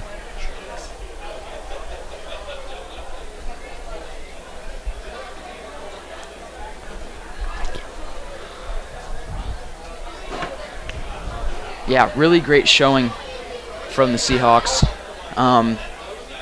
Yeah, both teams' defenses, just the willingness to adapt to what the opposite team's offense is able to do. Yeah, and I think that's going to be the name of the game in the second half, is just figuring out each other's offenses and how to, be a little bit better at stopping them, because I feel like both of the mistakes that were made between both teams can be correctable. But absolutely, we've obviously seen that Linden's offense can drive down the field, and we've also seen Anacortes' offense can drive down the field. It's just a matter of whose team is going to stop who first. Yeah, so far, all the mistakes that have been made so far are just, it's player execution. Nothing with the play calling. Yeah, I mean, there's a lot on the quarterback, and obviously if you've watched football before, you know that the quarterback, especially at the high school level, with both these complex offenses where they're really opening up the playbook and trying to, fit passes in and everything like that. Yeah. It's throwing, in high school, traditionally it's just not really a thing that teams do. No, seeing these widespread offenses are definitely very few and far between at the high school level, especially in the state of Washington, where it's rainy, it's wet out, and it's a lot less efficient to play that kind of air it out. If the ball's going to slip between the wide receiver's hands, then why even bother? Yeah, so really great showing from both teams. Should be a very, very, very fun second half of football. This is the game that everyone wanted to see. It's a close one. It's really exciting. We're glad that we can be bringing this to you guys. Absolutely. Yeah, if we want to talk stats here real quickly, courtesy of Coach Barlow, we have Brock with 9 carries and 69 yards, Rex with 1 carry, -5 yards, and Brady with 2 carries and 7 yards. And we're going back now, so Seahawks coming out. Seahawks taking the field. See what? With a lot of hype and a lot of excitement from. Definitely that pick at the end of the towards the end of that first half, and then the failed field goal attempt by the Lions.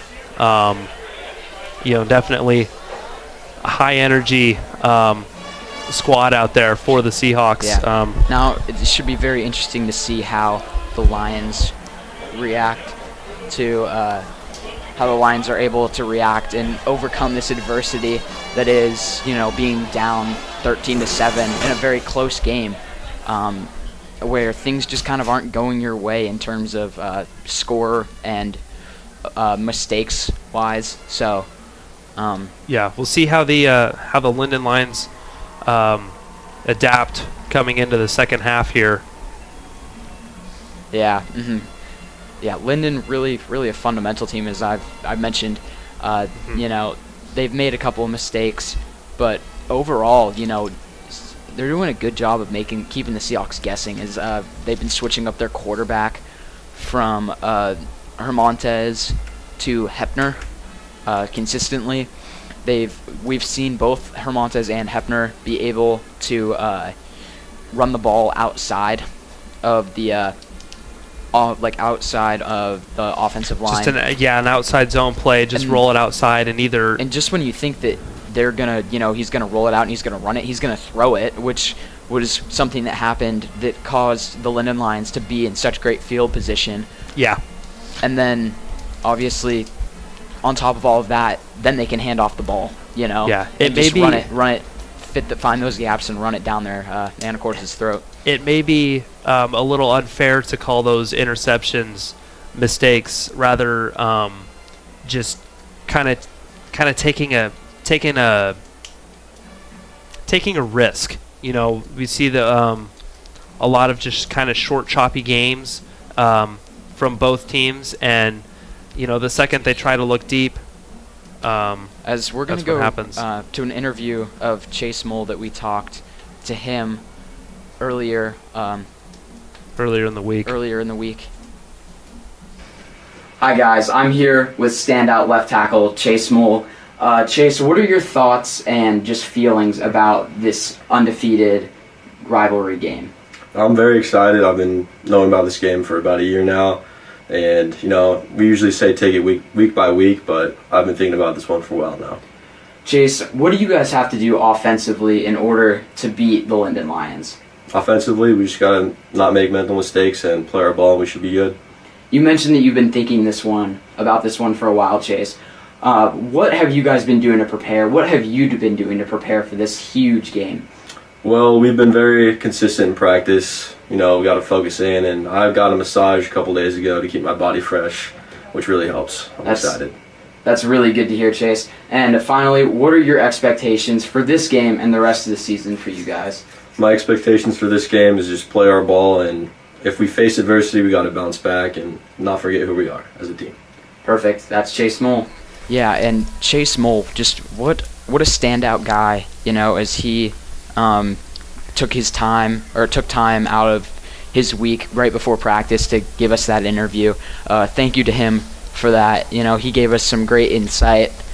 And the Seahawks, they've shown that they've been preparing for this. They're putting themselves in a really good position to win this game. Here's Cooper Barton with the kick to start off the third quarter. They elect to squib it. This one actually doesn't fall out of bounds, and Seahawks wrap him up. That is number 8, Isaiah Stanley with the carry. He was able to return one just about 40 yards. Yeah, he definitely at the end of the second quarter there. Definitely showed his speed right at the end of the second quarter. That was a little bit scary, as Cooper Barton had to make that tackle. Yeah, for the Seahawks. A lot of pressure for the kicker, but he's not just a kicker, and I feel like a lot of people need to realize that, as he's also an outside linebacker and a free safety and a wide receiver. So a man that can do it all. Yeah, he is kind of like Pets for the Linden Lions. Yep. Brent Hepner in for quarterback. It's the handoff to Campbell Nolte. A big hit there from defensive tackle Mason Weaver to kind of push that pile over. Kind of flew in there. Yeah, gain of 4. Always nice to see a big man flying through the air. Prefer to see it on offense, on an outside kind of quick pitch or a screen, but I'll take what we can get. Seahawks look to be sending a lot of pressure here with five on the line of scrimmage. 4 now. Hepner takes the ball, but dragged down by Weaver. I think gain of 1 on the play. Seahawks kind of were in just a cover 1 situation where everyone was sort of man, and Schaefer was back there kind of reading it. Hayden John's actually going out in interesting because coverage right now. It looks like they're kind of switching things up. Yeah, was it Schaefer there in coverage? Because it was Schaefer in coverage on the last play. Try to throw off the look there. It's usually Hayden John playing the safety in our cover 1 defense. Yeah, and of course, looking to blitz here. And Hepner able to just power through there. I mean, he looks like a tall, kind of lankier guy, but he's able to put his shoulder down and just, the lineman able to push that pile and pick up the first down. Gosh, what a nightmare he's going to be in a couple of years. Yeah. He's, as we mentioned earlier, he's only a sophomore, so yep. Hepner can not sustain any injuries through football, as he is a bigger guy, as we mentioned before. The knees can be a problem, but first and 9 on the Seahawks, or 1st and 10 on the Seahawks, or on the Lions 39-yard line. Handoff. Hepner seems really coordinated, and just as he's able to throw the football really well and also run. As he's got some muscle on him. Yeah. I mean, you see him run and he's taking those long strides, and he doesn't look like he's going very fast, but he's covering some grounds with those long strides. No, yeah, he kind of like a quarterback Derrick Henry almost. Yeah. Just Heeringa in the backfield, he gets the handoff, hits that hole. That's Rylan Lang with the tackle. quarterback comparison maybe to Josh Allen, who's a bigger guy. Definitely. Because, he's shown, Hepner has shown that he can also fling the football pretty far. Yeah. It'll be interesting to see where his career takes him, both physically, as a imposing figure out on the field, and skill-wise. Linden here with the tighter formation. Hiringa and Hepner short in the backfield. Hiringa is the lead blocker for Hepner. They're able to pick up the first down, and maybe four or five after that. Real good play there by the Lions. I mean, one of those old school football plays where everybody knows where the ball's going, and it's just up to the defense to do something about it. Yeah, and Hepner also was on that state championship team, so as a freshman, so he definitely has had some experience in big situations like this. Maybe not being the starting quarterback he hand off to Nolte, and he's able to get a big gain out of there, about 20 yards there from the senior. It's kind of interesting to see the just the different dynamics that Linden's able to put out there with their two separate quarterbacks and their two separate kind of just types of running backs they have.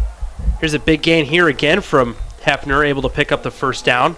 Yeah, it's definitely a lot of guessing on the Seahawks half, because just when you think he's going to run it out, or just when you think that they're done running it outside, they go again. But if you don't get the line kind of pinched and be prepared for a run up the middle, then it's a problem. So let's talk about the Halloween mood the weather's kind of setting in there with a little bit of fog coming down over the field. You can see that under the lights. Yeah. We're very fortunate. No rain. Yes. Yet. I don't think there's any in the forecast tonight until later. 7 on the line for the Lions. Handoff to Nolte. Able to pick up 5 or 6 there. And here we go. This should be interesting. The last time Lions were down in this type of area, they did end up throwing that pick 6 to Hayden John. Yeah. Definitely the adjustments that they must have made is, just coaches making play calls is just continue running the ball. Yeah, I think that that's smart out of the Lions. Is kind of their only, Hepner takes the snap, hands off to Hiringa, and he is ruled down. The only real bad things that have really happened this game for the Lions have just been their poor pass two selection. interceptions. Yeah, so they definitely are running the ball more. But now we have a 3rd down situation for the Seahawks. Yep. Third and 3 in the Seahawks red zone. See how this is going to be a really, really big play for the Seahawks. Very unfortunate there for Hiringa. Just getting through that gap and just barely having his knee come down. That's ruled down. This is a big 3rd down for the Seahawks. Yep.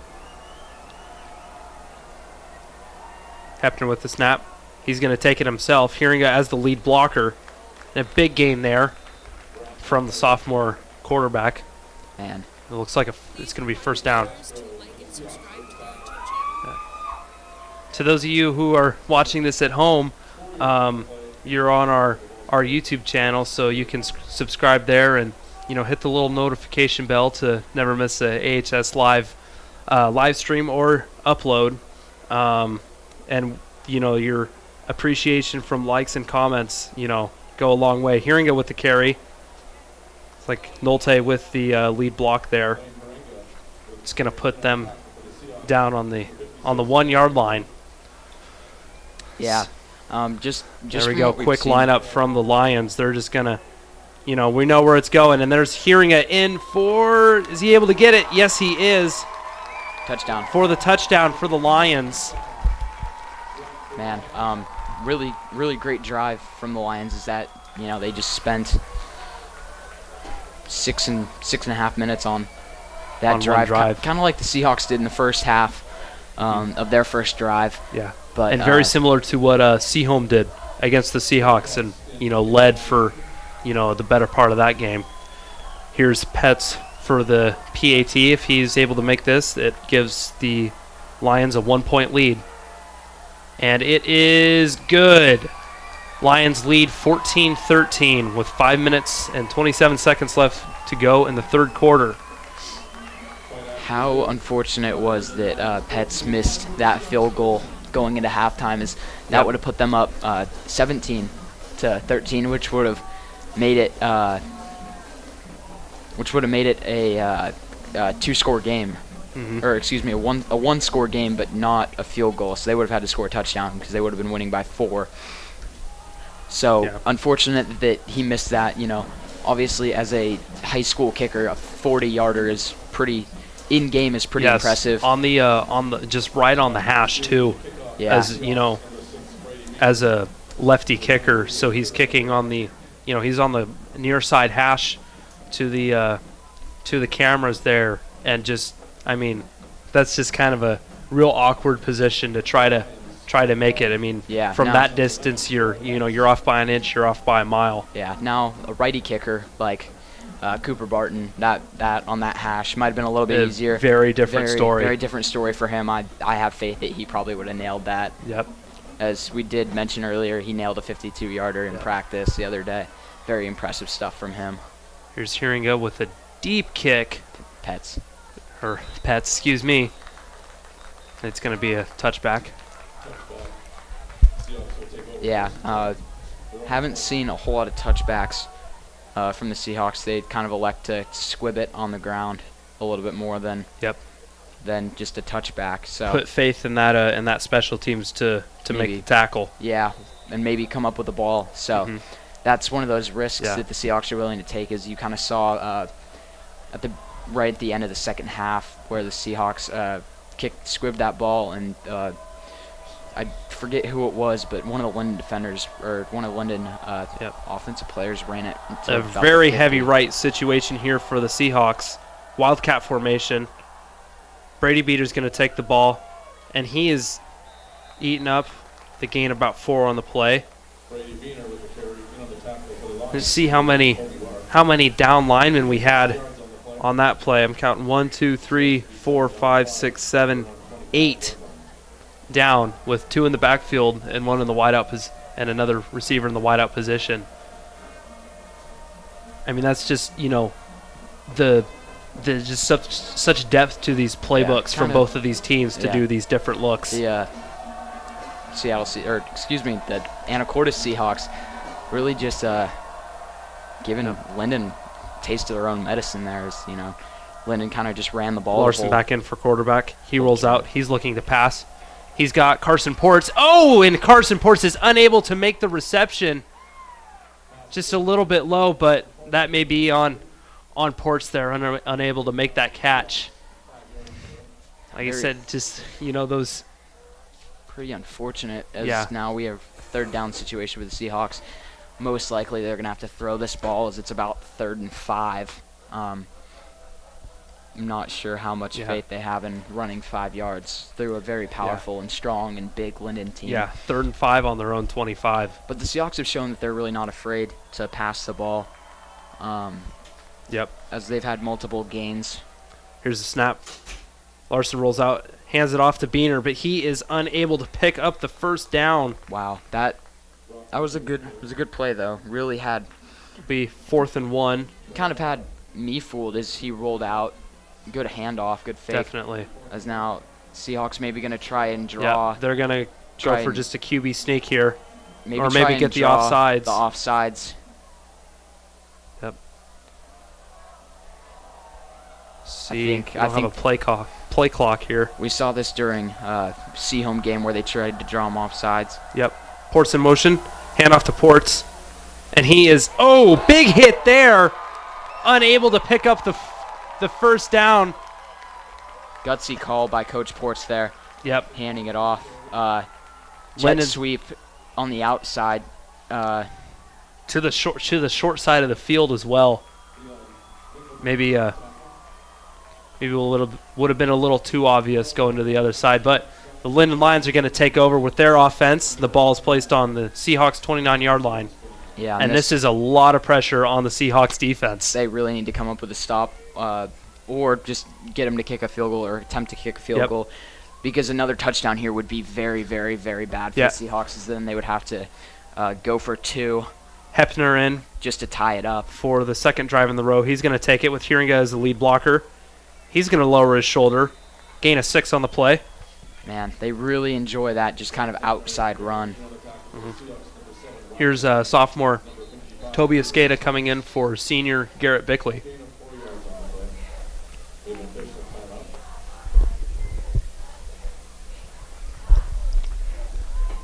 We do have a player injured. That is number 1, Landon Frost. Yeah. Seahawks athletic trainer out there with another coach. Looks to be Daniel Codd with him.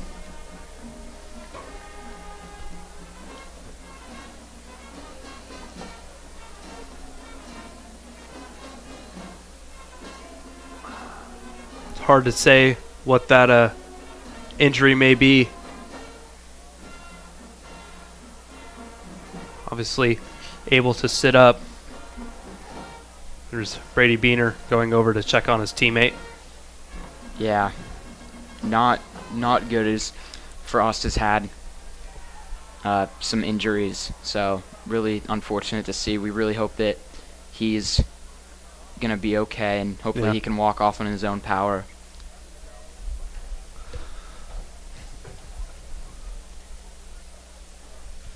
Still, again, hard to see what that injury may have been. We will have an injury report with Connor Rubalcava as soon as he is safely on the Seahawks sideline. Kind of hard to tell. Yeah, even with binoculars. Yeah, what is happening? It looks like it might be. Looks to be his arm. No.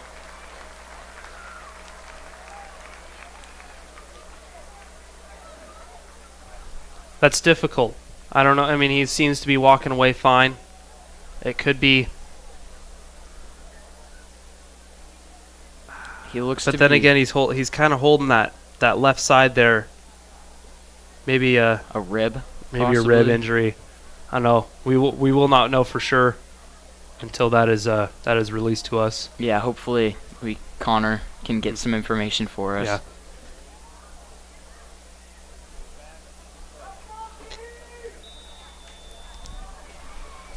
Lions to resume play here.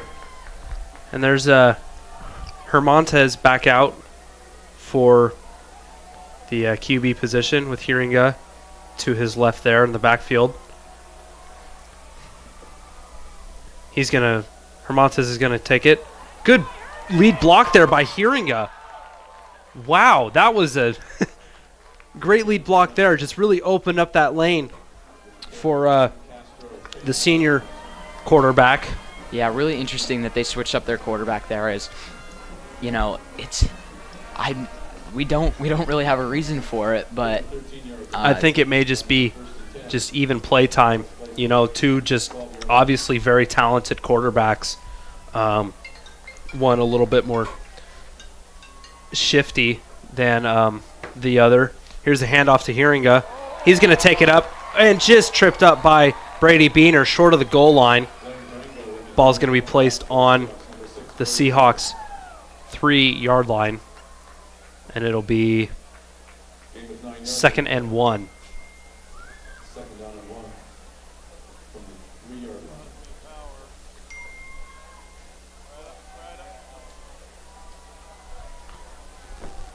And it has just been told that it was a shoulder injury from the senior Landon Frost. Handoff there to Hiringa, but it's just seems to trip on himself. Yeah, we saw those fog clouds kind of rolling. The ground might be a little bit slippery. the turf might be a little bit slippery. That's what we're playing on here. Playing a lot of play time on this field. I will say from experience in fall and spring sports is this turf does get very slick.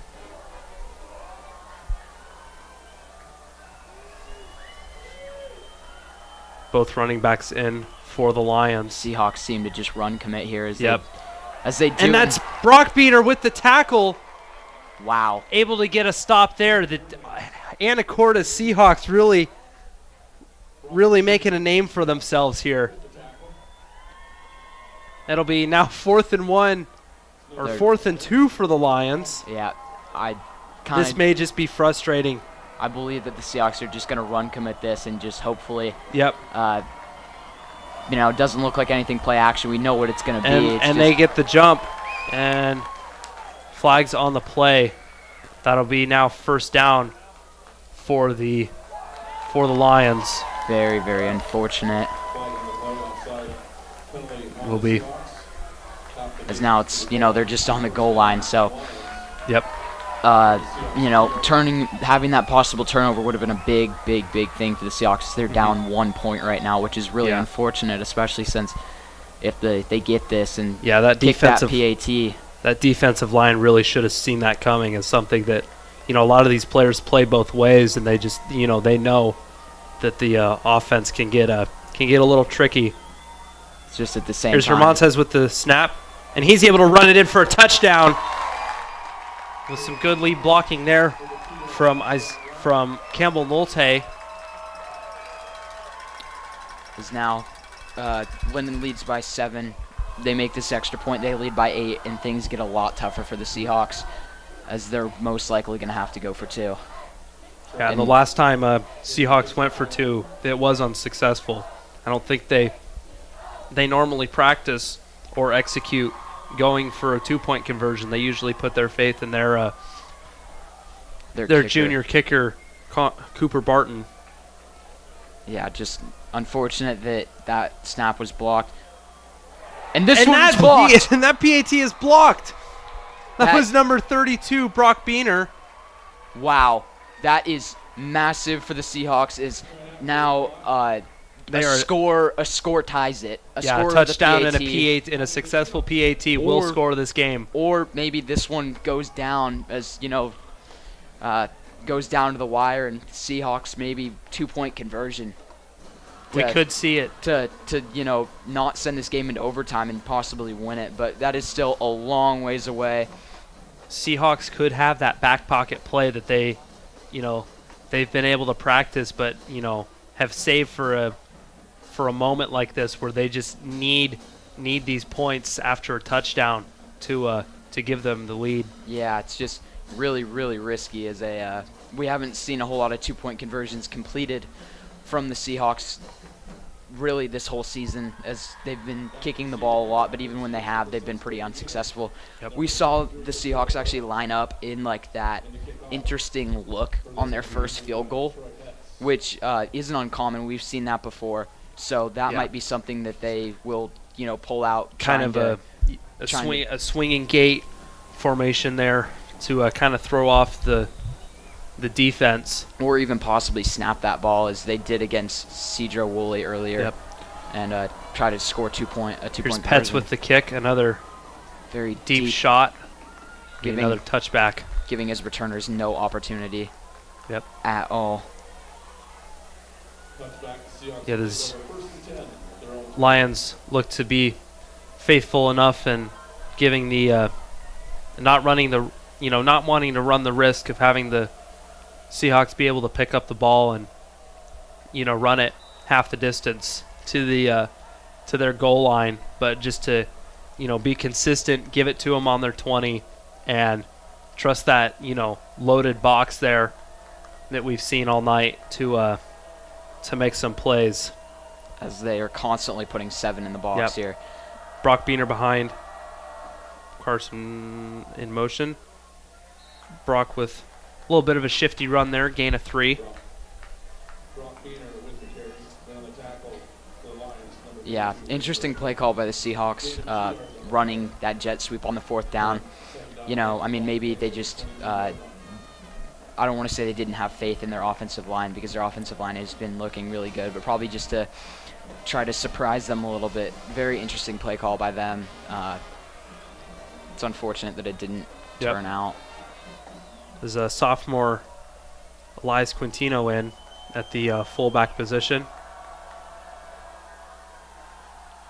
Here's a pass play. And Larson able to complete it to John. John able to pick up a couple extra yards. Helped up there by Hiringa. As he also makes the tackle. Yeah, it's good to see. We haven't seen a whole lot of passing from Larson in this second half, really. Nor have we really seen a deep shot from them at all. So no, this is not the kind of territory you want to give up the ball. Yeah, especially since they're down by 7. Quarterback Larson with the handoff. Huge Beener gap. able to take it outside. Able to break one tackle, can't break the second. Huge gain on the play. Huge gap. Great job by the offensive line to really to be able to create a hole like that. Gain of it's about 25 yards on the play. So now we have a 20, excuse me. A timeout. We're gonna go to commercial right now. We'll be back shortly. Don't you go anywhere. Go a few blocks into Old Town Anacortes and you'll find Dad's Diner. With breakfast and lunch served all day, you'll definitely find the perfect meal. All of their food is prepared fresh each day, from the delicious house salad with salmon to the savory BLT. Dad's Diner, open Tuesday through Sunday, is located on Commercial between 9th and 10th Street. Come on down and grab a bite. The Rockfish Grill promises tasty, and in their 20 years as a Northwest favorite, they've delivered. Home to their famous fish and chips, wood-fired pizza, juicy pub-style burgers, and a 7-barrel brewery that keeps the town talking. There's something for everyone at their locally owned restaurant and brewery. Outdoor seating is available, as well as many to-go options. You can even bring home cans and growlers of their select beers. For the full menu, check out their website at anacortesrockfish.com. The Rockfish Grill. It's a catch! Welcome back. The Seahawks will start the fourth quarter with the ball on the Linden Lions 47-yard line. 48, excuse me. Rex Larson here with the pass. Oh, unable to make a connection with Brady Beener. Pass intended number 6. Brady Beener goes incomplete.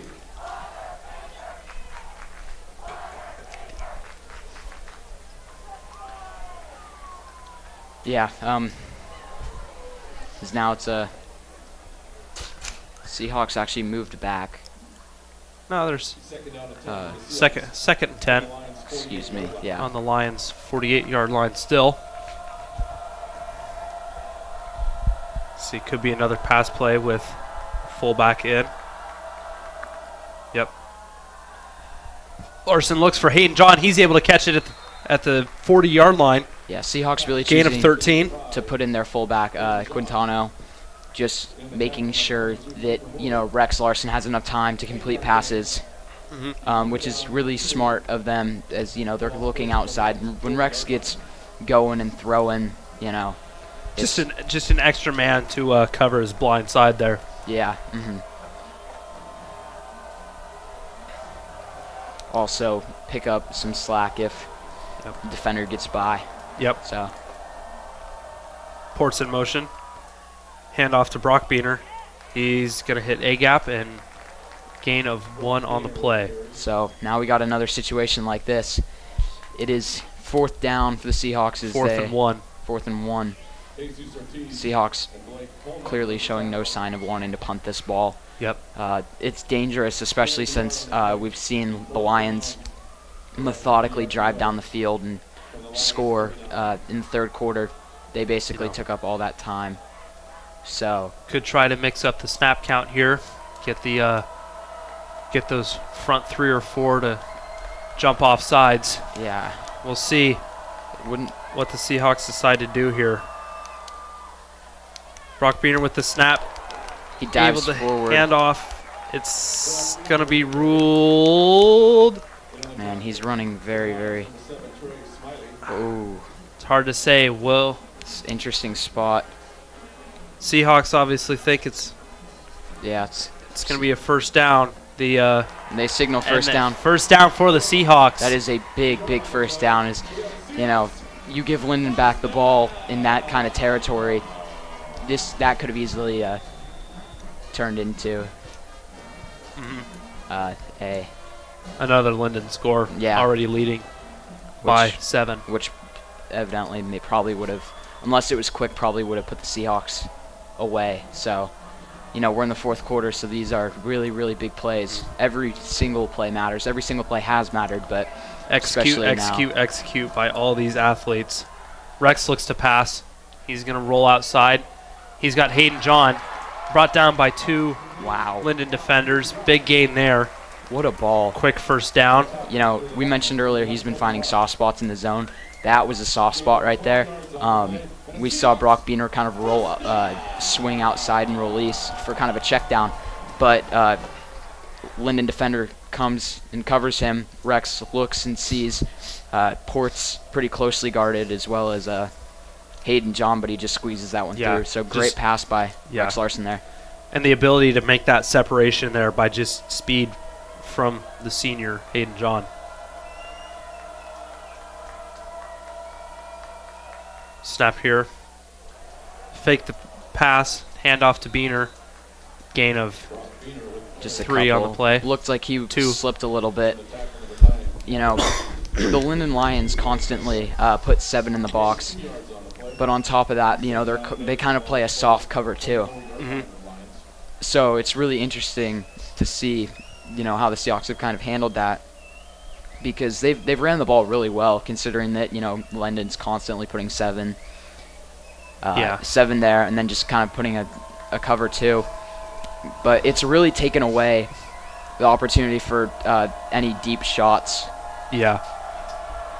Remember playing my freshman and sophomore year, a lot of RPO type offense. Here's that same play again with running back Brock Beener, able to pick up maybe 6. That'll be able to pick up 5. That'll be 3rd and 3 on the 19-yard line. Yeah, and this is a big 3rd down here for the Seahawks. They need to get some good yards, or obviously best case scenario, first down. But in a game that's so close like this, they really need this first down. So how they're going to get it is they need to score it up here, or to tie it up here with a score and a successful PAT. Rex gets the snap, able to complete it to Brady Beener. He's got the first down, dragged down at the 12-yard line. Really soft coverage from number 22 there. That ball, it came in pretty hot from Larson, but kind of seemed like 22 on Linden. That's Cooper Moore kind of slipped a little bit, possibly, as he back to wasn't really that wet turf. Yeah, wasn't really able to make a play on that ball.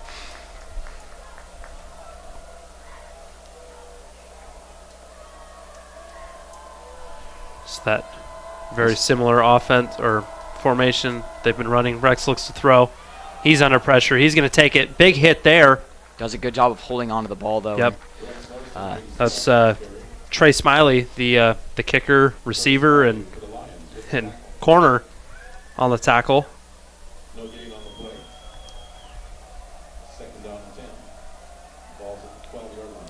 Or excuse me, defensive end. It's like they have him listed here.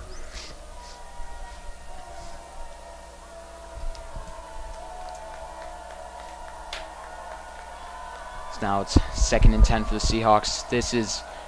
First down is very close to the goal line, so they look to be taking a shot. Quarterback Rex Larson rolls out. He's firing, and it's picked off. That's Troy Petz with the interception, and able to run it up the sideline, just short of the 30-yard line. Wow.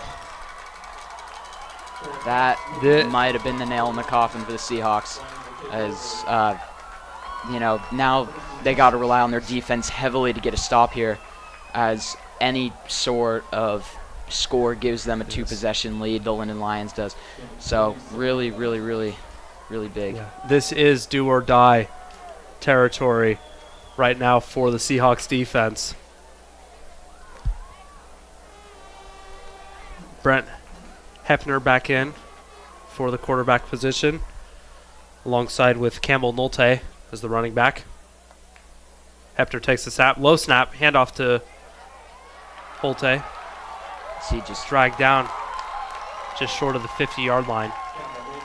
Gain of about 20 on the play.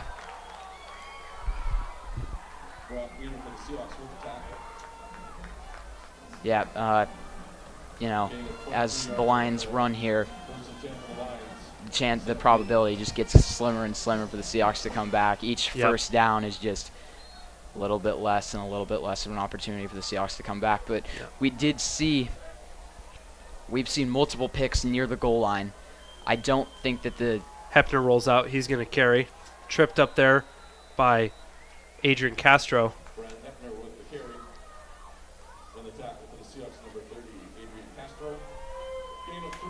Yeah, once again, we appreciate our audience being here, or we appreciate our audience watching in. Let us know. Comment where you guys are watching the stream from. We really want to know. Thank you for watching.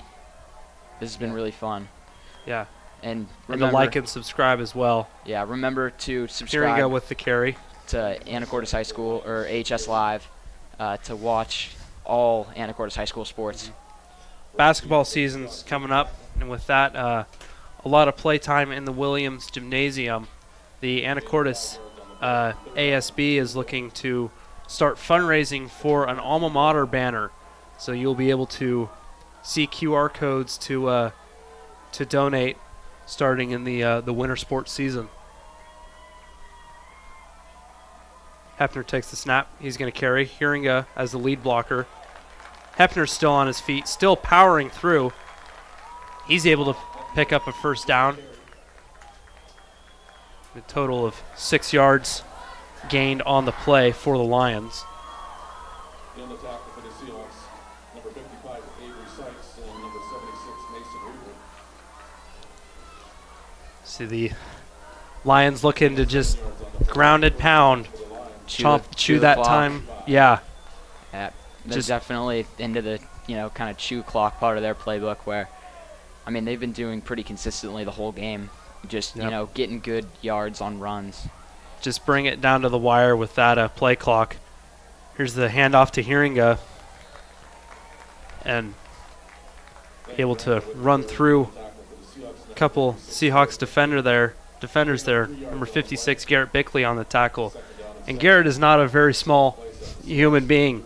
I mean, he wraps around you, and that's a big man holding on for dear life, and still to be able to pick up 2 or 3 yards after that with another defender coming in and hitting you afterwards is pretty impressive, might I say. Yeah.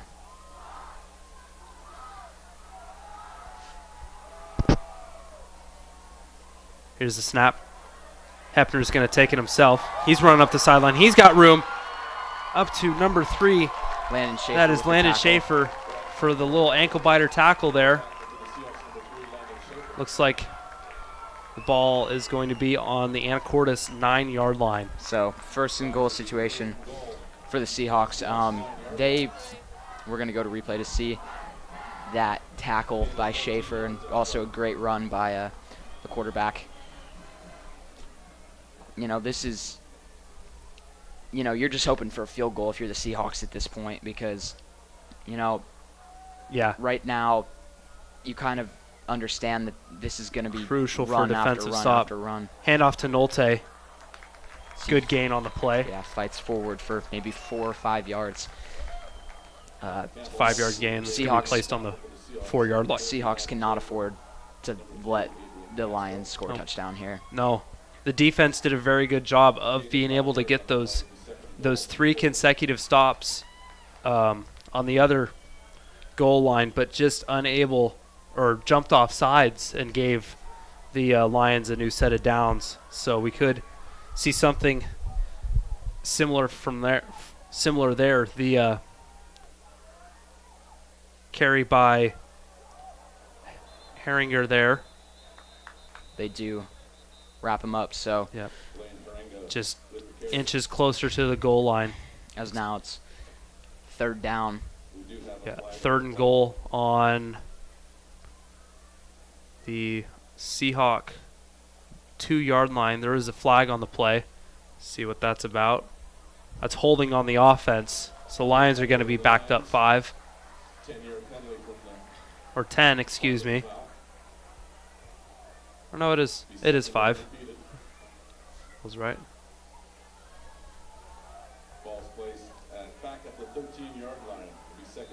Oh, it was 10. There we go. Pardon me, just accept it when you're wrong once in a while.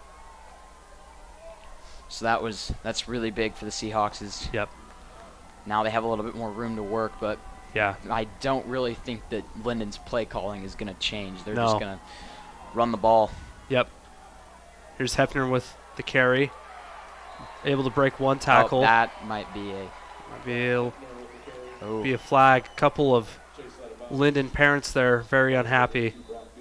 That definitely, frustration kind of sets in, and the Seahawks. Yeah, you want to get chippy, but it's not smart. Not the way. Seahawks doing a great job of controlling their emotions tonight. We haven't seen a personal foul yet. Timeout from the Lions. Yeah, I mean, we'll go to commercial. We'll be right back with the Linden Lions leading by 7, 13-20. With 2 minutes and 49 seconds left to go in the 4th quarter. Hey, I need a hot and ready pizza. I'm racing against the clock. Thanks. Hey, are you? Walk in and walk out at Little Caesars with hot and ready slices and steaks from 4 to 8 p.m. Pizza. At the senior college, we believe that learning should never stop. Anacortes Senior College offers lifelong learning opportunities to adults over 50 in a relaxed atmosphere. No test or homework.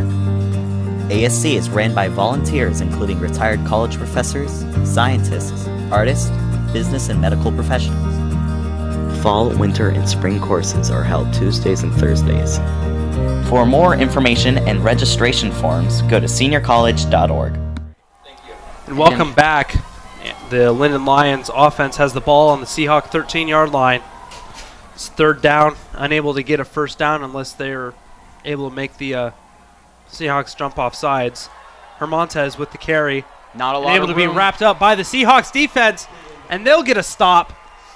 So now we're gonna see the I believe Lions.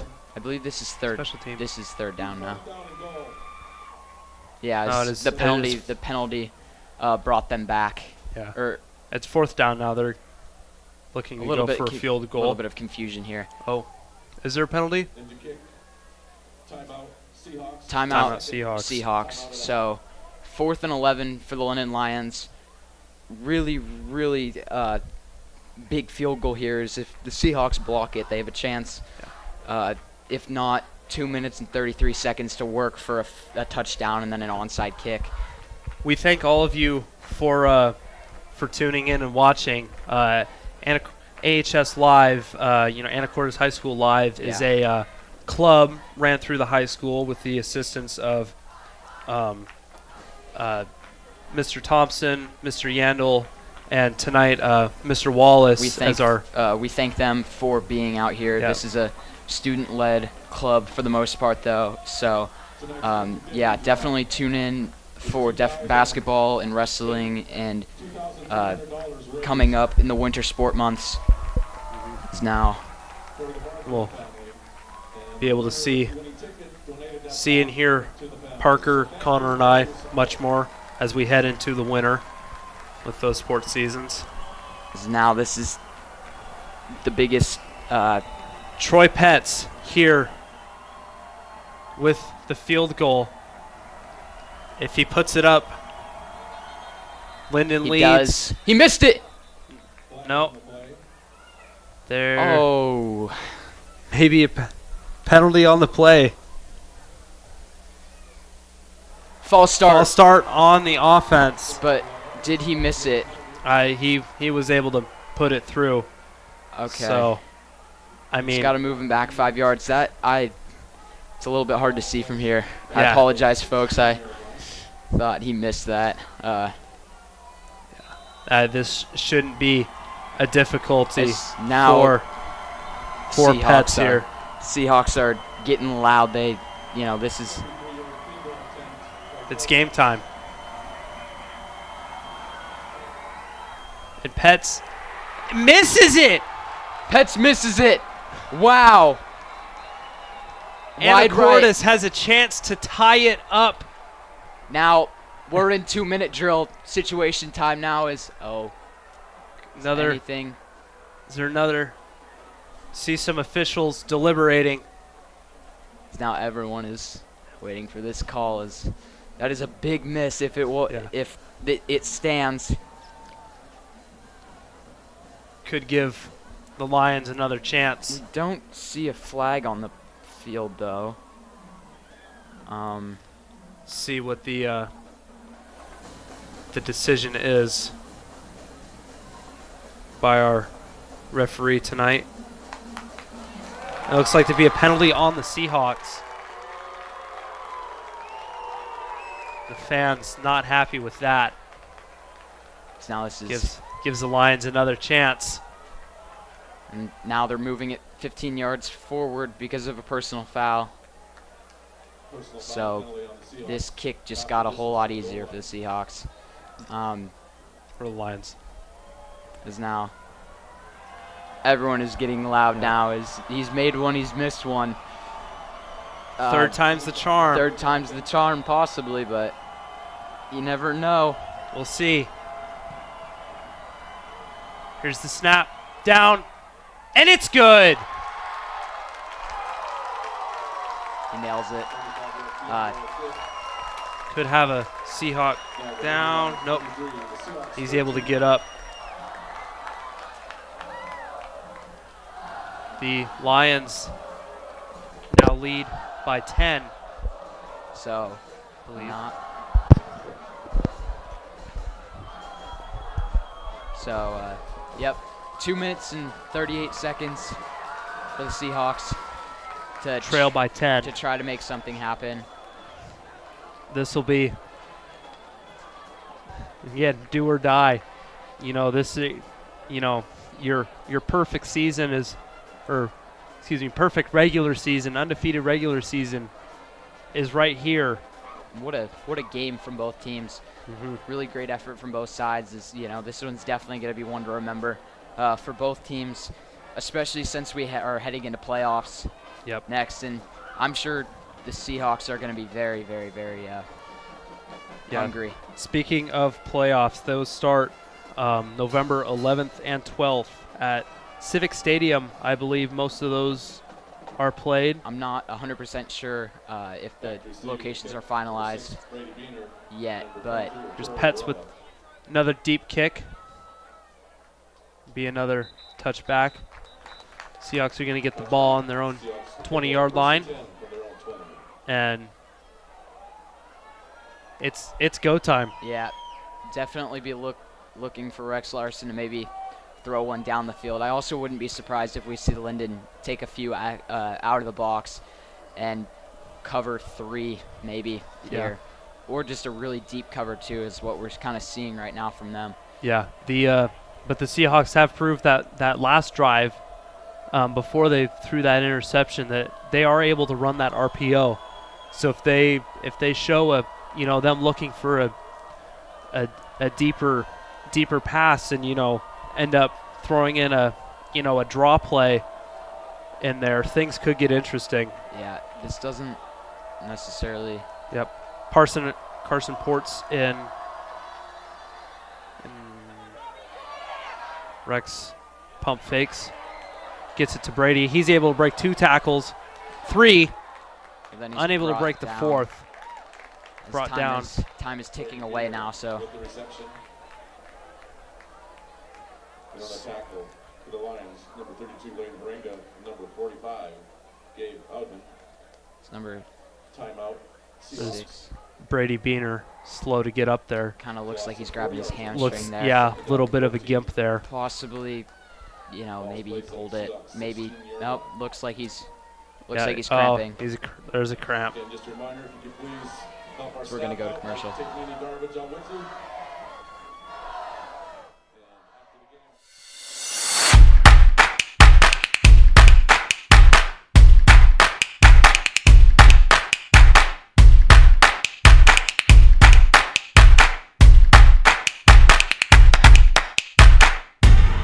When you buy or donate items to the Kiwanis shop, you are participating in this great local effort. But when you join or volunteer, you are doing much more. See you at the K-Shop.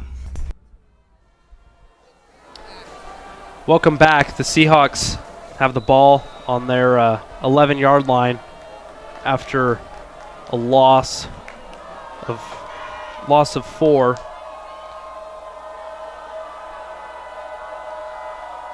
QB Rex Larson takes the snap. Linden says the pressure. He's dancing around. Pump fakes. He's tackled from behind.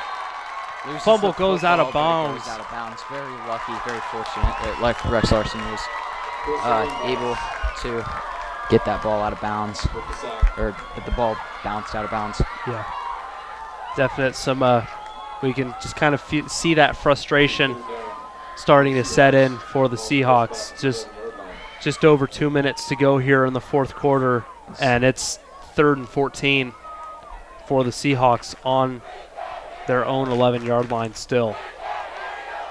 And, yeah. Student section has gotten awfully quiet since then. See if they take a deep shot here. Here's the snap. Larson looks. Oh, and his receiver slips. That's Rylan Lang, unable to find his footing before the ball got to him. Now it's 4th and 19 for the Seahawks. So, really, this is their last chance. Man, Linden looks, you know, you really see what happens when, you know, we try to pass, or when Anacortes tries to pass the ball, as Linden just gets past our offensive line pretty easily. You can see Linden wants it. They've only got 5 in the box. They're predicting that that deep shot there. Lang in the backfield. Hayden John in motion. Pass to Lang. He's going to run it up the sideline and gets tripped up just short of the original line of scrimmage at the start of this drive. So gain of 9, and it's going to be turnover on downs. Linden's ball. Why the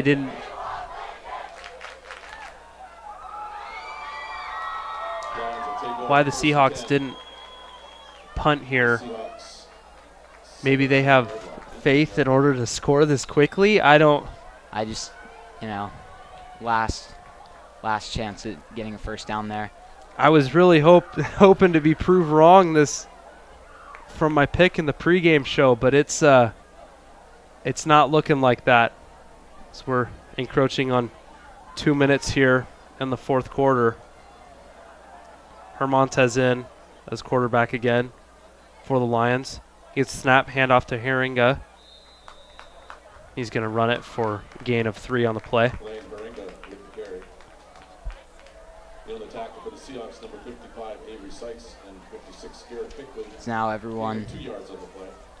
Second down and 8. Pretty 16. Good amount of Anacortes kids, or excuse me, Anacortes parents getting up and leaving. It's, you know, a sad sight to see. Such an amazing season after 3 years of not having a varsity team, but you know, still making it into the playoffs. Just they may not be as highly seeded as they would have liked.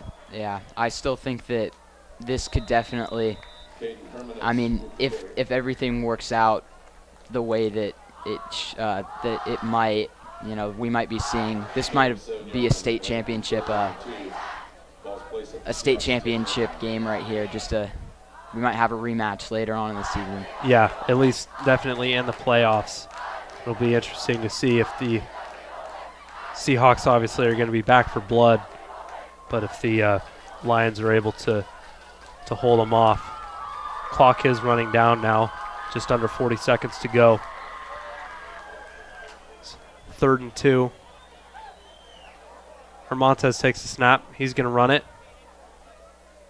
And stop quickly there. And a flag comes in.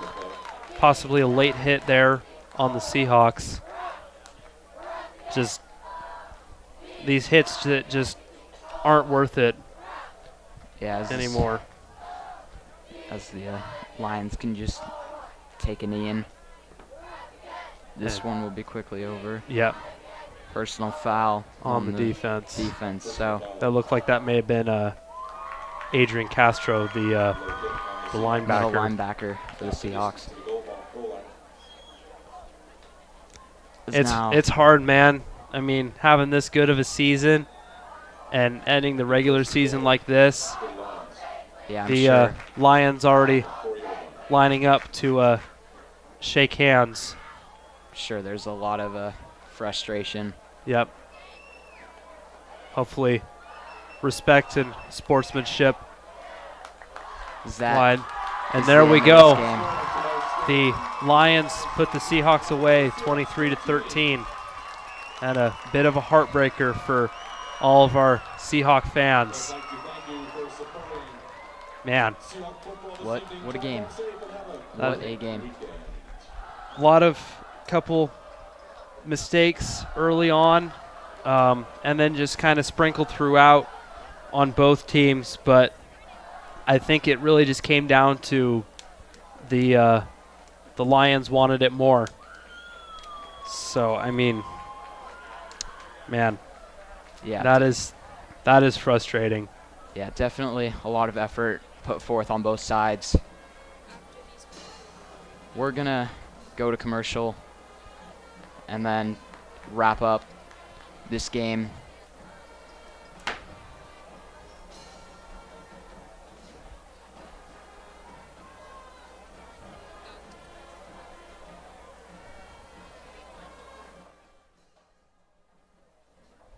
The Action Club is a club for adults with disabilities.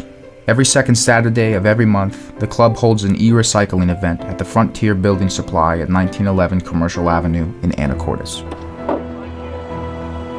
You can recycle your computers, monitors, laptops, tablets, and televisions. The money collected from the e-cycle is used in several ways to benefit community service projects. Thank you. Thank you. Hey, I need a hot and ready pizza. I'm racing against the clock. Thanks. Where are you? Walk in and walk out at Little Caesars with hot and ready slices and sticks from 4 to 8 p.m. Pizza. Live from Seahawks Stadium at Anacortes High School in Anacortes, Washington, this is Seahawks Football on AHS Live. And welcome back. Welcome back. As we're going through replays right now, man, what a second half it was in terms of just the Seahawks' ability and everything, and Linden's ability to put that one away. Man, that field goal really sealed the deal. Yep. Yeah, maybe a little bit of a controversial call. But, really great job on Linden. They ran the ball extremely well in that second half. They fought. Both teams fought really hard. Linden just comes out victorious in this one. Yeah. We could go down to our sideline reporter, Connor Rubikava, for maybe an interview or two.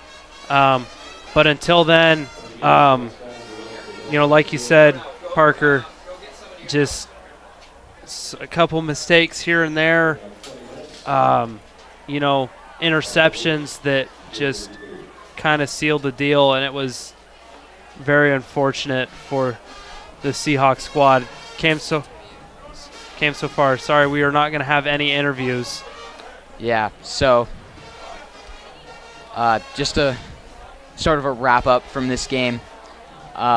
Linden, just what a team, you know? Yeah. Very, very strong, very fundamentally sound. You know, both teams did have interceptions that they threw, or both had interceptions that they threw. And, you know, it kind of just turned out good. It turned out in the end that the Seahawks were unable to come away with a victory. Just were unable to convert. We, like we said before, we'll be covering our winter season sports through the high school. You can find us again on our YouTube channel. Be sure to like and subscribe. Yep. There. And leave a comment of where you were from. And just thank you to the broadcasting team. We say thank you here to our broadcast crew, our director, Kai Wallace, our tech director, Lucas Cornelius. Replays were headed by Caleb Hughes. Graphics were brought to you by Liam Hastings. And our cameramen were Eric Winters, Alex Fisher, Mitchell DeBruler, and Braden McMoyle. So, thank you to all of them. Without all that, none of this is possible. I mean, us in the box are just such a small part of this this broadcast that you actually see, but it is the amazing people behind the camera that really make this to what it is. Yeah, we're going to go down to Connor Ruvakalver real quick on the sideline to just give you a final couple of things before we wrap everything up.